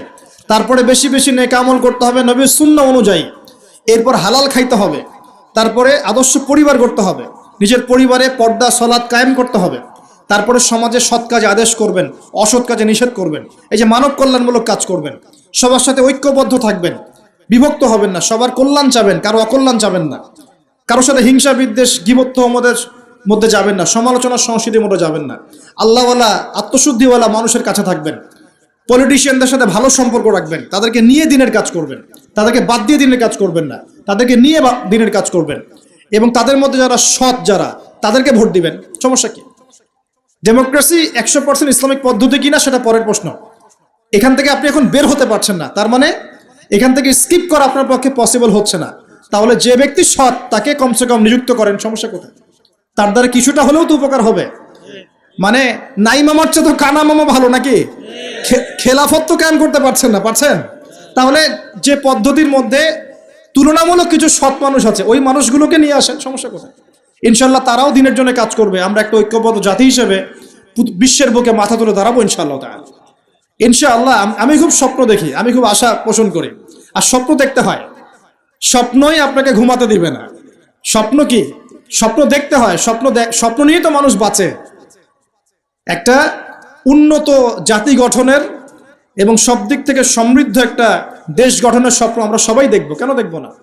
এই স্বপ্ন নিয়ে আমরা বাঁচবো, ইসলামিকভাবে গড়বো, যাতে বিশ্বের বুকে আমাদের দেশটা মাথা তুলে দাঁড়াতে পারে ইনশাআল্লাহ। মাথা তুলে দাঁড়াবো মানে কাতার একটা ছোট্ট কান্ট্রি না, ঢাকা শহরের সমানও হয়তো না। কাতার এত ছোট কান্ট্রি, এই ছোট্ট একটা কান্ট্রি সারা বিশ্বের বড় বড় অ্যাফেয়ার্সের মধ্যে মাথা ঢুকাচ্ছে এখন। আপনারা কি জানেন যে আমেরিকার সাথে তালেবানদের যে মিউচুয়াল আত্মসমর্পণের বা মিউচুয়াল যেটা হয়েছে সন্ধি, যেটা আমরা বলি যুদ্ধবিরতি, বলা যায় যে আমেরিকার পরাজয় এবং তাদের বিজয়, এটাই বলা যায়। তো এখানে সবচেয়ে ভালো ভাইটাল রোল কে প্লে করেছেন জানেন? এই কাতার। ছোট্ট একটা কান্ট্রি। কাতার হচ্ছে আমাদের আয়তন অনেক বড়। ওই যে বলেছি উত্তর কোরিয়া ছোট্ট কান্ট্রি, মাথাপিছু আয় আমাদের চাইতেও কম। কোনো সময় মিসাইল বানিয়ে রেখে দিয়েছে, আমেরিকা ভয়ে তার সামনে যেতে পারে না। খেয়াল করেছেন? আয়তন কিছুই না। যদি আমরা ঐক্যবদ্ধ হতে পারি, শিক্ষিত হতে পারি, প্রযুক্তির জ্ঞান অর্জন করতে পারি, আমাদের মধ্যে ঐক্য থাকে, আপোষে আমরা মিল মহব্বতের সাথে ন্যায়ের সাথে যদি আমরা সমাজ পরিচালনা করতে পারি, বাংলাদেশও বিশ্বকে নেতৃত্ব দেবে ইনশাআল্লাহ তাআলা। কেন আমরা সবসময় নতজানু হয়ে থাকবো? কি জন্যে? আমরা ঋণ চাবো কেন? আমরা ঋণ দিব উল্টে ওদেরকে, আমরা ঋণ দিব ওদেরকে পুরো। আমরা কি দেই নাই মনে করছেন নাকি? একটা সময় ছিল যখন আমরাই সবাইকে লোন দিয়েছি, জানেন? একটা সময় ছিল যখন এই মুসলিমদের লোনের উপরে পশ্চিমারা টিকে থাকতো। আমরা ওদেরকে জ্ঞান দিয়েছি, মেডিকেল সায়েন্স দিয়েছি, প্রযুক্তির সবকিছু দিয়েছি। ওই মঙ্গোলিয়ানরা যখন আক্রমণ করেছিল বাগদাদ হালাকু খায়ের সময়, তখন আমাদের একটা অধঃপতন ঘটেছে।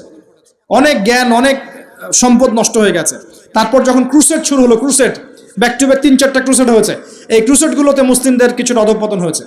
এরপর যখন অটোম্যানরা রাশিয়ার পক্ষ নিয়েছে, আর প্রথম বিশ্বযুদ্ধে যখন ব্রিটেন জয়লাভ করে, তখন মুসলিমদের অধঃপতন শুরু হয়েছে। এর আগ পর্যন্ত মুসলিমরা সারা বিশ্বকে শাসন করেছে। আমাদের ইতিহাস ভুলে গেলে চলবে না। স্বপ্ন দেখেন, ইতিহাস পড়েন। আল্লাহ পাক সময়ের মূল্যায়ন করতে বলেছেন। প্রিয় ভাইরা, ইতিহাস পড়েন, কোরআনের হিস্ট্রি পড়েন, বিশ্বের হিস্ট্রি পড়েন, নিজের সময়কে মূল্যায়ন করেন।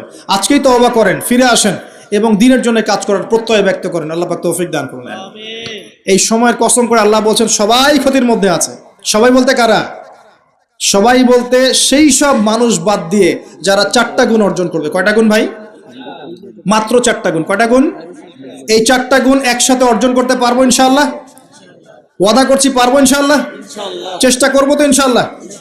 শুনে নেন, সংক্ষিপ্ত করে বলছি। 1, আমাদের সবাইকে মুমিন হতে হবে। ইল্লাল্লাযীনা আমানু, যারা ঈমানদার। ঈমানদার কারা? উত্তর হাদিসে জিবরিলের মধ্যে আছে। নবী সাল্লাল্লাহু আলাইহি ওয়াসাল্লামকে জিবরাইল আলাইহিস সালাম জিজ্ঞাসা করছেন, আখবিরনি আনিল ঈমান, হে নবী আমাকে ঈমান সম্পর্কে বলুন। এই জায়গায় একটু ভালো করে বোঝেন, এখানে বর্তমান যে শিক্ষা ব্যবস্থা নিয়ে যে কথাটা উঠেছে এর একটা গোড়ার সমস্যা চলে আসবে। একটু ভালো করে বোঝেন এই জায়গাটা। জিবরাইল আলাইহিস সালাম বলছেন, হে মুহাম্মদ সাল্লাল্লাহু আলাইহি ওয়াসাল্লাম, আল ঈমান, ঈমান হচ্ছে আন তুমিনা বিল্লাহ, তুমি আল্লাহতে বিশ্বাস করবে। 1, ওয়া মালাইকাতিহি, ফেরেশতাগণে বিশ্বাস করবে। 2, 3, ওয়া কুতুবিহি, আসমানি কিতাব সমূহে বিশ্বাস করবে। 4, ওয়া রুসুলিহি, রাসূলগণে বিশ্বাস করবে। 5, ওয়াল ইয়াউমিল আখির, পরকালে বিশ্বাস করবে। 6, ওয়াল কদরি খাইরি ওয়া শাররি, তাকদীরের ভালো মন্দে বিশ্বাস করবে। একটু মনোযোগ দিয়ে দেখেন, ঈমানের 6টা পিলার কি ছোঁয়া যায়? এগুলো কি কঠিন? এগুলো কি তরল? এগুলো কি বায়বীয়? এগুলোকে কি জ্ঞানের সংজ্ঞায় ফেলা যায়? ঈমানের 6 পিলারকে চোখে দেখা যায়? স্পর্শ করা যায়? ঈমানের 6 পিলার, এই 6টা পিলার, এই 6টা পিলারকে কি ল্যাবরেটরিতে ল্যাবে বসে প্রমাণ করা যাবে? এই 6টা পিলারকে কি যুক্তি, বিজ্ঞান, দর্শনের মানদণ্ডে বিচার করা যাবে? যাবে না। আল্লাহ পাক বলছেন, আলিফ লাম মিম যালিকাল কিতাব লা রাইবা ফি হুদাল লিল মুত্তাকিন। মুত্তাকি কারা? আল্লাযীনা ইউমিনুনা বিল গায়বি, যারা এই গায়েবে বিশ্বাস করে। ঈমানের 6 পিলার সবই গায়েব। এই গায়েবে অদৃশ্য বিশ্বাস না করতে পারলে আপনি মুমিন হতে পারবেন না। তো আমাদের বিলিভ, আমাদের বিশ্বাসের ভিত্তিটা হচ্ছে অদৃশ্য। আমাদের বিশ্বাসের ভিত্তি কি?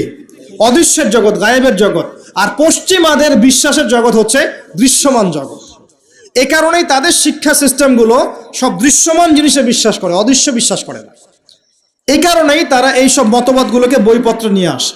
এই ডারউইনের মতবাদ বলেন, এই যে আপনার এটা কি অ্যাস্ট্রোনমিক্যাল ইয়েগুলো বলেন, নাসার গবেষণাগুলোকে বলেন, মঙ্গলের এটা খুঁজতেছে, চাঁদে ওইটা খুঁজতেছে। মানে ওরা চোখে যা দেখবে এটা বিশ্বাস করবে, চোখে যা দেখি না বিশ্বাস করবো না। আর ওই মতবাদটাকে তারা জোর করে মুসলিমদের উপর চাপাতে যাচ্ছে। এই কারণেই মুসলিমদের বইপত্রের মধ্যে এখন এগুলো ঢুকে যাচ্ছে, এই মতবাদগুলো ঢুকে যাচ্ছে। তাহলে সমস্যা কিন্তু গোড়ায়। আমাদের কাছে জ্ঞানের সংজ্ঞা হচ্ছে জ্ঞান আল্লাহর পক্ষ থেকে আসে। আল্লামাল ইনসান মা লাম ইয়ালাম, আমি মানুষকে সেই জ্ঞান শিক্ষা দিয়েছি যা মানুষ জানতো না। আল্লাহ বলছেন আমি শিক্ষা দিয়েছি, মানুষ জ্ঞানী ছিল না, আমি শিক্ষা দিয়েছি। আল্লাহ বলছেন ওয়াকুলিল হাক্কু মির রাব্বিকুম, সূরা কাহফ 29 নম্বর আয়াত। আল্লাহ বলছেন হক সেটাই, জ্ঞান সেটাই যা তোমার রবের পক্ষ থেকে নাজিল হয়। আল্লাহ বলছেন ফালা তাকুনান্না মিনাল মুমতারিন, এই হক আল্লাহর পক্ষ থেকে আসে, তুমি সন্দেহ পোষণ করো না। ওদের জ্ঞানের সংজ্ঞা জ্ঞান দেখা যায়, ছোঁয়া যায়, উপলব্ধি করা যায়, এর আলোকে জ্ঞান তারা নির্ধারণ করে। আমরা বলছি জ্ঞান হচ্ছে আল্লাহর পক্ষ থেকে আসে। এটাকে আমরা ফিলোসফির ভাষায় বলি এপিস্টেমোলজিক্যাল একটা ডিফারেন্স, মানে জ্ঞানতাত্ত্বিক পার্থক্য। এই কারণেই শিক্ষা ব্যবস্থায় এই দ্বৈনতা দেখা দিচ্ছে। ওদের শিক্ষা ব্যবস্থা এরকম, চোখে যা দেখবে তা বিশ্বাস করবে, চোখে যা দেখবে না বিশ্বাস করবে না। আর আমাদের শিক্ষা ব্যবস্থার ভিত্তি হচ্ছে অদৃশ্য, গায়েবে আমরা বিশ্বাস করি। আল্লাহ গায়েব, দেখি নাই বিশ্বাস করি, ফেরেশতা বিশ্বাস করি, আসমানি কিতাব বিশ্বাস করি, নবী রাসূল বিশ্বাস করি, পরকাল বিশ্বাস করি, আপনার ভাগ্যে বিশ্বাস করি। এগুলো বিশ্বাস না করলে আপনি মুমিন হতে পারবেন না। আর আল্লাহ পাক বলছেন মুমিন না হলে ক্ষতির মধ্যে আছো। সময়ের কসম, প্রথম শর্ত মুমিন হতে হবে, মনে বিশ্বাস করতে হবে, মুখে স্বীকার করতে হবে, কাজেও বাস্তবায়ন করতে হবে। এই পার্থক্যের কারণেই শেকড়ের সমস্যা হয়েছে। এখন ডালপালা নিয়ে আমরা নাড়াচাড়া শুরু করেছি। এইটা কেন, ইতিহাস কেন বিকৃত হচ্ছে, কেন ডারউইনের মতবাদ, কেন এই কেন সেই, এর শেকড়টা হচ্ছে এখানে। এখানে জ্ঞানতাত্ত্বিক পার্থক্য আছে। তো ওরা জ্ঞানের সংজ্ঞা যা বোঝে, আমাদের সংজ্ঞা তা নয়। আর ওদের বুঝটাকে জোর করে চাপিয়ে দেওয়া হচ্ছে আমাদের উপরে, দ্যাটস অল। এখন সলিউশন কি? সলিউশন হচ্ছে আপনাকে বিকল্প সিলেবাস চিন্তা করতে হবে। এমন সিলেবাস যেখানে জেনারেল এবং ইসলামিক শিক্ষার সমন্বয় থাকবে এবং সেগুলোকে পড়ানোর মতো মুত্তাকি টিচারও থাকতে হবে। এরকম ইনস্টিটিউশন থাকতে হবে, বা যেগুলো আছে সেগুলোর মধ্যে নতুনত্ব, সিলেবাসে নতুনত্ব এনে, সংস্কার এনে ইনপুট করতে হবে। অথবা উপরের লেভেল থেকে কোনো উদ্যোগ গ্রহণ করলে ইনশাআল্লাহ সমস্যা সলভ হয়ে যাবে ইনশাআল্লাহ। আর আমরা আশা করি আমাদের ঊর্ধ্বতন কর্তৃপক্ষ যারা আছেন তারা জোর করে আমাদেরকে এগুলো চাপিয়ে দিবেন না ইনশাআল্লাহ। আমরা আশা করি তারা এগুলোর ব্যাপারে সচেতন হবেন এবং এই অনইসলামিক শিক্ষাগুলোকে আমাদের সোনামণিদের বই থেকে দূর করবেন ইনশাআল্লাহ। বিশ্বাস করেন, একটা বছর সময় লাগবে না, 1 বছর লাগবে না ইনশাআল্লাহ। 1 বছরের মধ্যে পুরো শিক্ষা সিস্টেমকে ঢেলে সাজানো সম্ভব। প্রত্যেক প্লে গ্রুপ থেকে শুরু করে মাস্টার্স পর্যন্ত প্রত্যেক সেকশনে জেনারেল শিক্ষার সাথে ইসলামিক শিক্ষাকে সমন্বয় করা সম্ভব। 1 বছর লাগবে না ইনশাআল্লাহ। এই সৎ উদ্যোগ যদি কেউ নিতে পারে, আমি দোয়া করি আল্লাহ পাক তৌফিক দান করুন, পুরো জাতির জন্য কল্যাণকর হবে ইনশাআল্লাহ। আমার ছেলে ডক্টর হবে, হাফেজে কোরআনও হবে ইনশাআল্লাহ, কি সমস্যা? হতে পারবে না? আমার ছেলে পলিটিশিয়ান হবে, সমাজকে নেতৃত্ব দিবে, সে আলেমও হবে ইনশাআল্লাহ, কি সমস্যা? একজন ইমাম সাহেব, মুফতি সাহেব, তিনি অর্থনীতির জ্ঞান রাখবেন, কি সমস্যা? কোনো সমস্যা? একজন মুহাদ্দিস মুফতি যারা ফারেগ হয়ে বের হচ্ছেন তারা বিশ্ব রাজনীতি সম্পর্কে জ্ঞান রাখবেন, কোনো সমস্যা? সবকিছু আমাদের পড়াশোনা করতে হবে, তারপরে আমরা যে যা সেকশন ভাগ করে নিব ইনশাআল্লাহ আজ্জা ওয়া জাল্লা। ওয়াহাবীদের পক্ষ থেকে কোনো দলিল প্রমাণ নাই, এরকম যদি কোনো আমল কেউ করে, এরকম কোনো আকীদা কেউ পোষণ করে, সেটা হবে বেদাতি আমল, বেদাতি আকীদা। বোঝা যাচ্ছে কথা? বেদাতি আমল আকীদায় কেউ লিপ্ত থাকলে তার আমল কবুল হবে না, তার আমলকে আল্লাহ পাক ধুলো বানিয়ে দিবেন, হাউজে কাউসারের পানি পাবে না, নবীজি সুহকান লিমান গায়্যারা বা'দি বলে তাড়িয়ে দিবেন এবং জাহান্নামে যেতে হবে। বেদাত যে করে সে তো অপরাধী, যে বেদাতিকে সম্মান পর্যন্ত করে তার উপর আল্লাহ পাক লানত করেছেন, ফেরেশতা লানত করবে। কথা বুঝতে পারছেন? মান আহদাসা হাদাসান, কেউ যদি কোনো বেদাত করে, আও আওয়া মুহদিসান, নিজে বেদাত করে না কিন্তু বেদাতিকে আশ্রয় দেয় বা সম্মান প্রদর্শন করে, ফাআলাইহি লানাতুল্লাহি ওয়া মালাইকাতিহি ওয়ান নাসি আজমাইন, তার উপরে আল্লাহ, ফেরেশতা, পুরো মানব জাতির অভিশাপ বর্ষিত হবে বলে নাউযুবিল্লাহ। অন্য হাদিসে আছে সে যেন ইসলামকে ধ্বংস করার ব্যাপারে সাহায্য করবে। অতএব এই স্রোতে গা ভাসাবেন না, স্রোতে গা ভাসিয়ে দিবেন না। যে আমলের দলিল আছে, প্রমাণ আছে, এগুলোই আমলে সলেহ। যেগুলো দলিল প্রমাণ নাই, মানুষ বানিয়ে নিয়েছে, এগুলো আমলে সলেহ নয়, এগুলো করলে উল্টা গোনা হবে। নবীজি বলছেন একটা হাদিসে যে ফামান রাগিবা আন সুন্নতি ফালাইসা মিন্নি, কেউ যদি আমার সুন্নত থেকে মুখ ফিরিয়ে নেয় সে আমার উম্মতের অন্তর্ভুক্ত না। কুল্লু বিদআতিন দালালা, প্রত্যেকটা বেদাত ভ্রষ্টতা, ওয়া কুল্লু দালালাতিন ফিন্নার, প্রত্যেক ভ্রষ্টতার পরিণাম হবে জাহান্নাম। যে আমলটা করবেন চেক করে দেখবেন দলিল প্রমাণ আছে কি নাই। এখন যদি দেখেন সমাজের সব মানুষই বেদাত করে, আপনি কি করবেন? এখন বলবেন সামাজিকতার খাতিরে আমিও করি, তাহলে ওই সমাজ যদি জাহান্নামে যায় আপনাকেও যেতে হবে। নাউযুবিল্লাহ। ইসলাম সামাজিকতা দেখে চলে না, ইসলাম চলে কোরআন এবং হাদিস দেখে। সুন্নত সামাজিকতার ধার ধারে না, সুন্নত ধার ধারে দলিল আছে কিনা, প্রমাণ আছে কিনা, নবী করেছেন কিনা, সাহাবী করেছেন কিনা, ইমামদের থেকে প্রমাণ আছে কিনা, আমরা সেটা দেখব। প্রমাণ নাই, দলিল নাই, যত টাটকা মজার মুখরোচক মনে হোক না কেন, সবাই করুক না কেন, আপনার করা যাবে না, করলে বেদাত হয়ে যাবে। আল্লাহ পাক বোঝার তৌফিক দান করুন। আর বেদাত তো করবেনই না, বেদাতিকে সম্মানও করবেন না। বেদাতিকে ট্রল করতে করতেই তো ভাইরাল হয়ে গেছে, ট্রল করতে করতে, মজা করতে করতেই তো ভাইরাল হয়ে গেছে। এই তো সমস্যা আমাদের। আল্লাহ পাক বোঝার তৌফিক দান করুন, আমিন। আরেকটা বিষয় হলো ওয়াতাওয়াসাউ বিল হক, যারা পরস্পরকে হকের দাওয়াত দেয়। আচ্ছা, হকটা কি? এখন হকের সংজ্ঞা সূরা কাহাফের 29 নম্বর আয়াত আছে। কোন আয়াতে? কোন সূরা বলেন? সূরা কাহাফ কত নম্বর আয়াত? 29। সূরা বাকারাতেও আছে, সূরা কাহাফে আল্লাহ বলেছেন, আল্লাহ পাক বলেছেন হকটা কি? ওয়াকুল হাক্কু মির রাব্বিকুম, বাস শেষ। হে নবী বলে দিন, হক সেটাই যা তোমার রবের পক্ষ থেকে নাজিল হয়।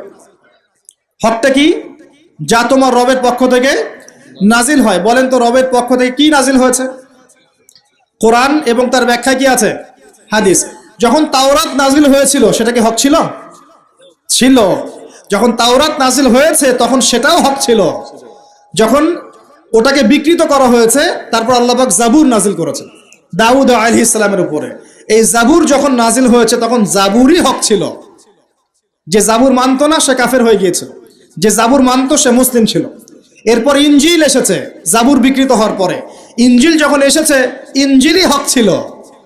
ইনজিল যে মেনেছে আল্লাহ পাক তাকে মুসলিম বলেছেন, সেও মুসলিম ছিল। যে ইনজিল মানে নাই সে কাফের হয়ে গিয়েছিল।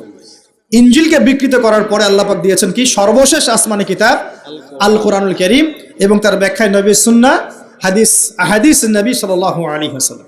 এই কোরআন এবং সুন্নাহকে মিলেই ইসলাম এই ইসলাম হচ্ছে একটা কমপ্লিট কোড অফ লাইফ, জীবনের সব ক্ষেত্রে সমাধান আছে। এখন এই হকটার দাওয়াত আল্লাহ পাক দিতে বলছেন। তাহলে দাওয়াতটা কিভাবে শুরু করব? আগে জ্ঞান অর্জন করব, নিজে আমল করব, নিজের উপর প্রতিষ্ঠা করব, আমার পরিবারে প্রতিষ্ঠা করবো ইনশাআল্লাহ। আমার নিকটস্থ আত্মীয়দেরকে দাওয়াত দিব, আমার বন্ধু মহলে দাওয়াত দিব, আমার বান্ধবীদেরকে, আপনার বান্ধবীদেরকে দাওয়াত দিবেন। আপনার বান্ধবী মানে মেয়েদেরকে বলছি আর কি, আপনাকে বলছি না, বোনদেরকে বলছি। আপনারা আপনাদের বান্ধবীদেরকে দাওয়াত দিবেন, আপনারা বন্ধুদেরকে দাওয়াত দিবেন। এই যুগে সবাইকে কমপক্ষে পার্ট টাইম দায়ী হতে হবে, সবাইকে কমপক্ষে পার্ট টাইম দায়ী সবাইকে হতে হবে। আপনি নামাজ পড়ছেন, নামাজের দাওয়াত দেন। আপনি দান সৎকার করেন, দান সৎকার দাওয়াত দেন। আপনি সুদ খাচ্ছেন না, আপনি দাওয়াত দেন ভাই সুদ খায়েন না। যেগুলো স্পষ্ট সেগুলোর দাওয়াত আপনি দিবেন। ইখতিলাফি মাসআলাগুলোকে নিয়ে ব্যস্ত হবেন না। ইখতিলাফি মাসআলাগুলোকে নিয়ে ব্যস্ত হলে উম্মাহ বিভক্ত হয়, ফাটল সৃষ্টি হয়। আল্লাহ পাক আমাদের সবাইকে হকের দাওয়াত দেওয়ার তৌফিক দান করুন। এরপরে যদি আল্লাহ পাক আরো বড় ক্ষমতা দেন, তখন আরো বড় পরিসরে আমরা দাওয়াতি কাজ করবো ইনশাআল্লাহ তাআলা। শুরুটা হবে ব্যক্তি জীবন থেকে। আল্লাহ পাক আমাদের সবাইকে ব্যক্তি জীবন পরিবর্তন করার তৌফিক দান করুন। আমাদের পারিবারিক জীবন পরিবর্তন করার তৌফিক দান করুন। আমাদের সমাজকে পরিবর্তন করার তৌফিক দান করুন। আমাদের রাষ্ট্র নেতাদেরকে আল্লাহ পাক হেদায়েত দান করুন, আমরা দোয়া করি। সবশেষ কথা, ওয়াতাওয়াসাউ বিসসবর, যারা সবরের উপর থাকবে এরা ক্ষতিমুক্ত থাকবে। হকের সাথে সবরের কথা কেন? এর জন্য একজন নবীর কথা বলাই যথেষ্ট। তারপরে আমি কয়েকজনের কথা বলছি। নূহ আলাইহিস সালাম, নাম শুনেছেন? নাম শুনেছেন? কত বছর দাওয়াত দিয়েছেন? কত বছর? 950 বছর। কত বছর? 950 বছর তিনি দাওয়াত দিয়েছেন মানুষকে। তাও আল্লাহ তার ভাষায় বলছেন সূরা নূহের মধ্যে, তিনি বলছেন ইন্নী দাআউতু কওমি লাইলা ওয়া নাহারা। তিনি বলছেন নূহ আলাইহিস সালাম, হে আল্লাহ, আমি দিন রাত মানুষকে দাওয়াত দিয়েছি। দিন রাত, দিন আমি যে 1 ঘন্টা 1.5 ঘন্টা ওয়াজ করলাম এমন না, দিন রাত মানুষকে দাওয়াত দিয়েছি আমি। ওয়ালাম ইয়াজিদহুম দুআই ইল্লা ফিরারা, আমার দাওয়াত শুনে মানুষ খালি পালিয়ে গেছে, পালিয়ে গেছে। মানুষ আমাকে পাগল বলেছে। মরুভূমির মধ্যে জাহাজ বানাচ্ছ, মানুষ পাগল বলেছে, কটাক্ষ করেছে, গালি দিয়েছে, হত্যার চেষ্টা করেছে। আল্লাহ, আমি দিন রাত মানুষকে দাওয়াত দিয়েছি।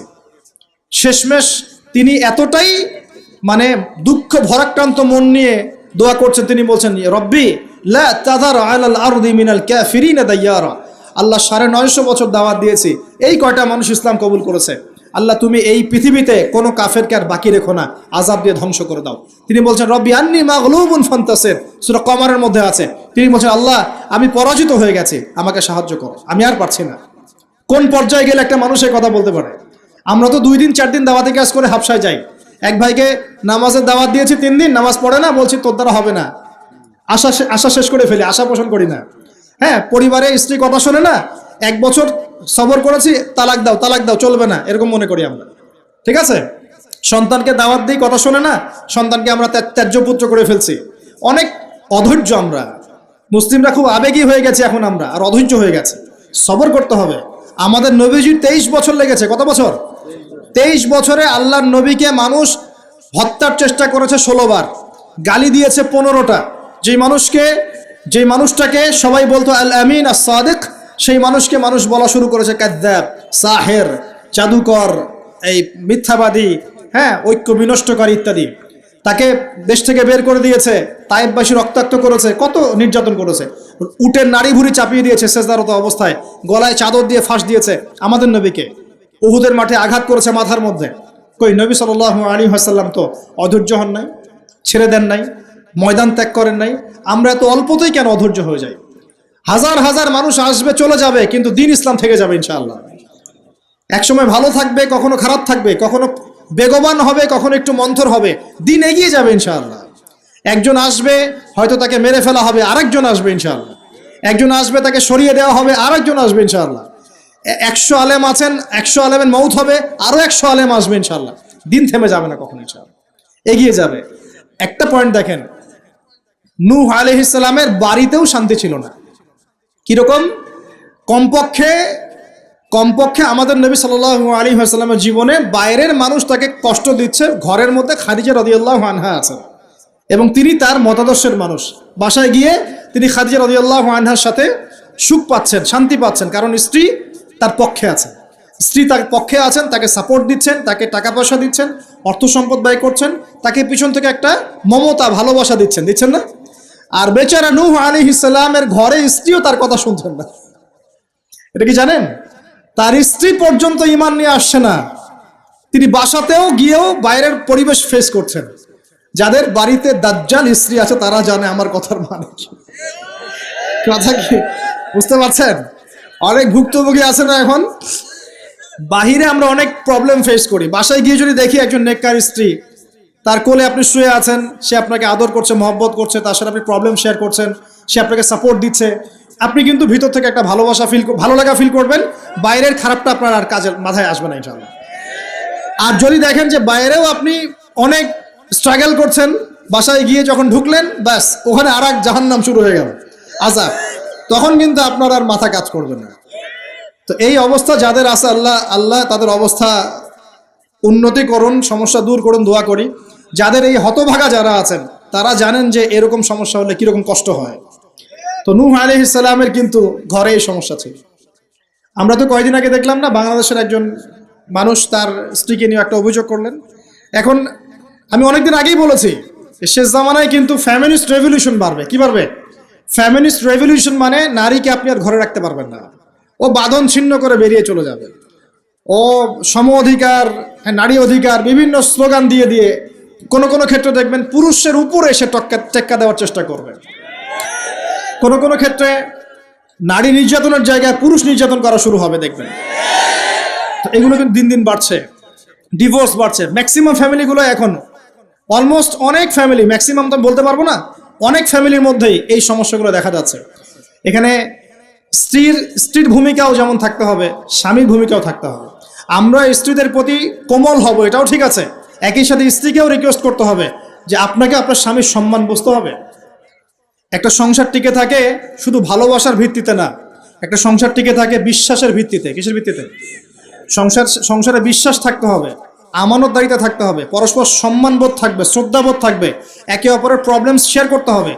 এটা জরুরি না যে আপনাকে বুঝতে হবে আপনার স্বামীর সমস্যা, আপনি তার সমস্যা বুঝবেন না, এরকম স্বার্থপর চিন্তা করলে তো হবে না। সবসময় আপনাকেও তাকে বুঝতে হবে, সেও আপনাকে বুঝবে।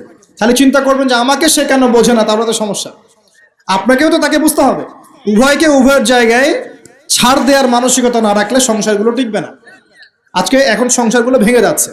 প্রিয় ভাইরা, একটা পয়েন্ট থেকে এখানে চলে আসছি যে নূহ আলাইহিস সালামের সংসারে কিন্তু এই সমস্যাটা ছিল। তার স্ত্রী কিন্তু ঈমান নিয়ে আসে নাই। এবং সূরা তাহরিমের মধ্যে আল্লাহ পাক বলেছেন যে জাহান্নামীদের সাথে নূহ আলাইহিস সালামের স্ত্রী এবং লূত আলাইহিস সালামের স্ত্রীও জাহান্নামে যাবে না। পক্ষান্তরে ফেরাউনের ঘরে ছিল আসিয়া, মনে আছে?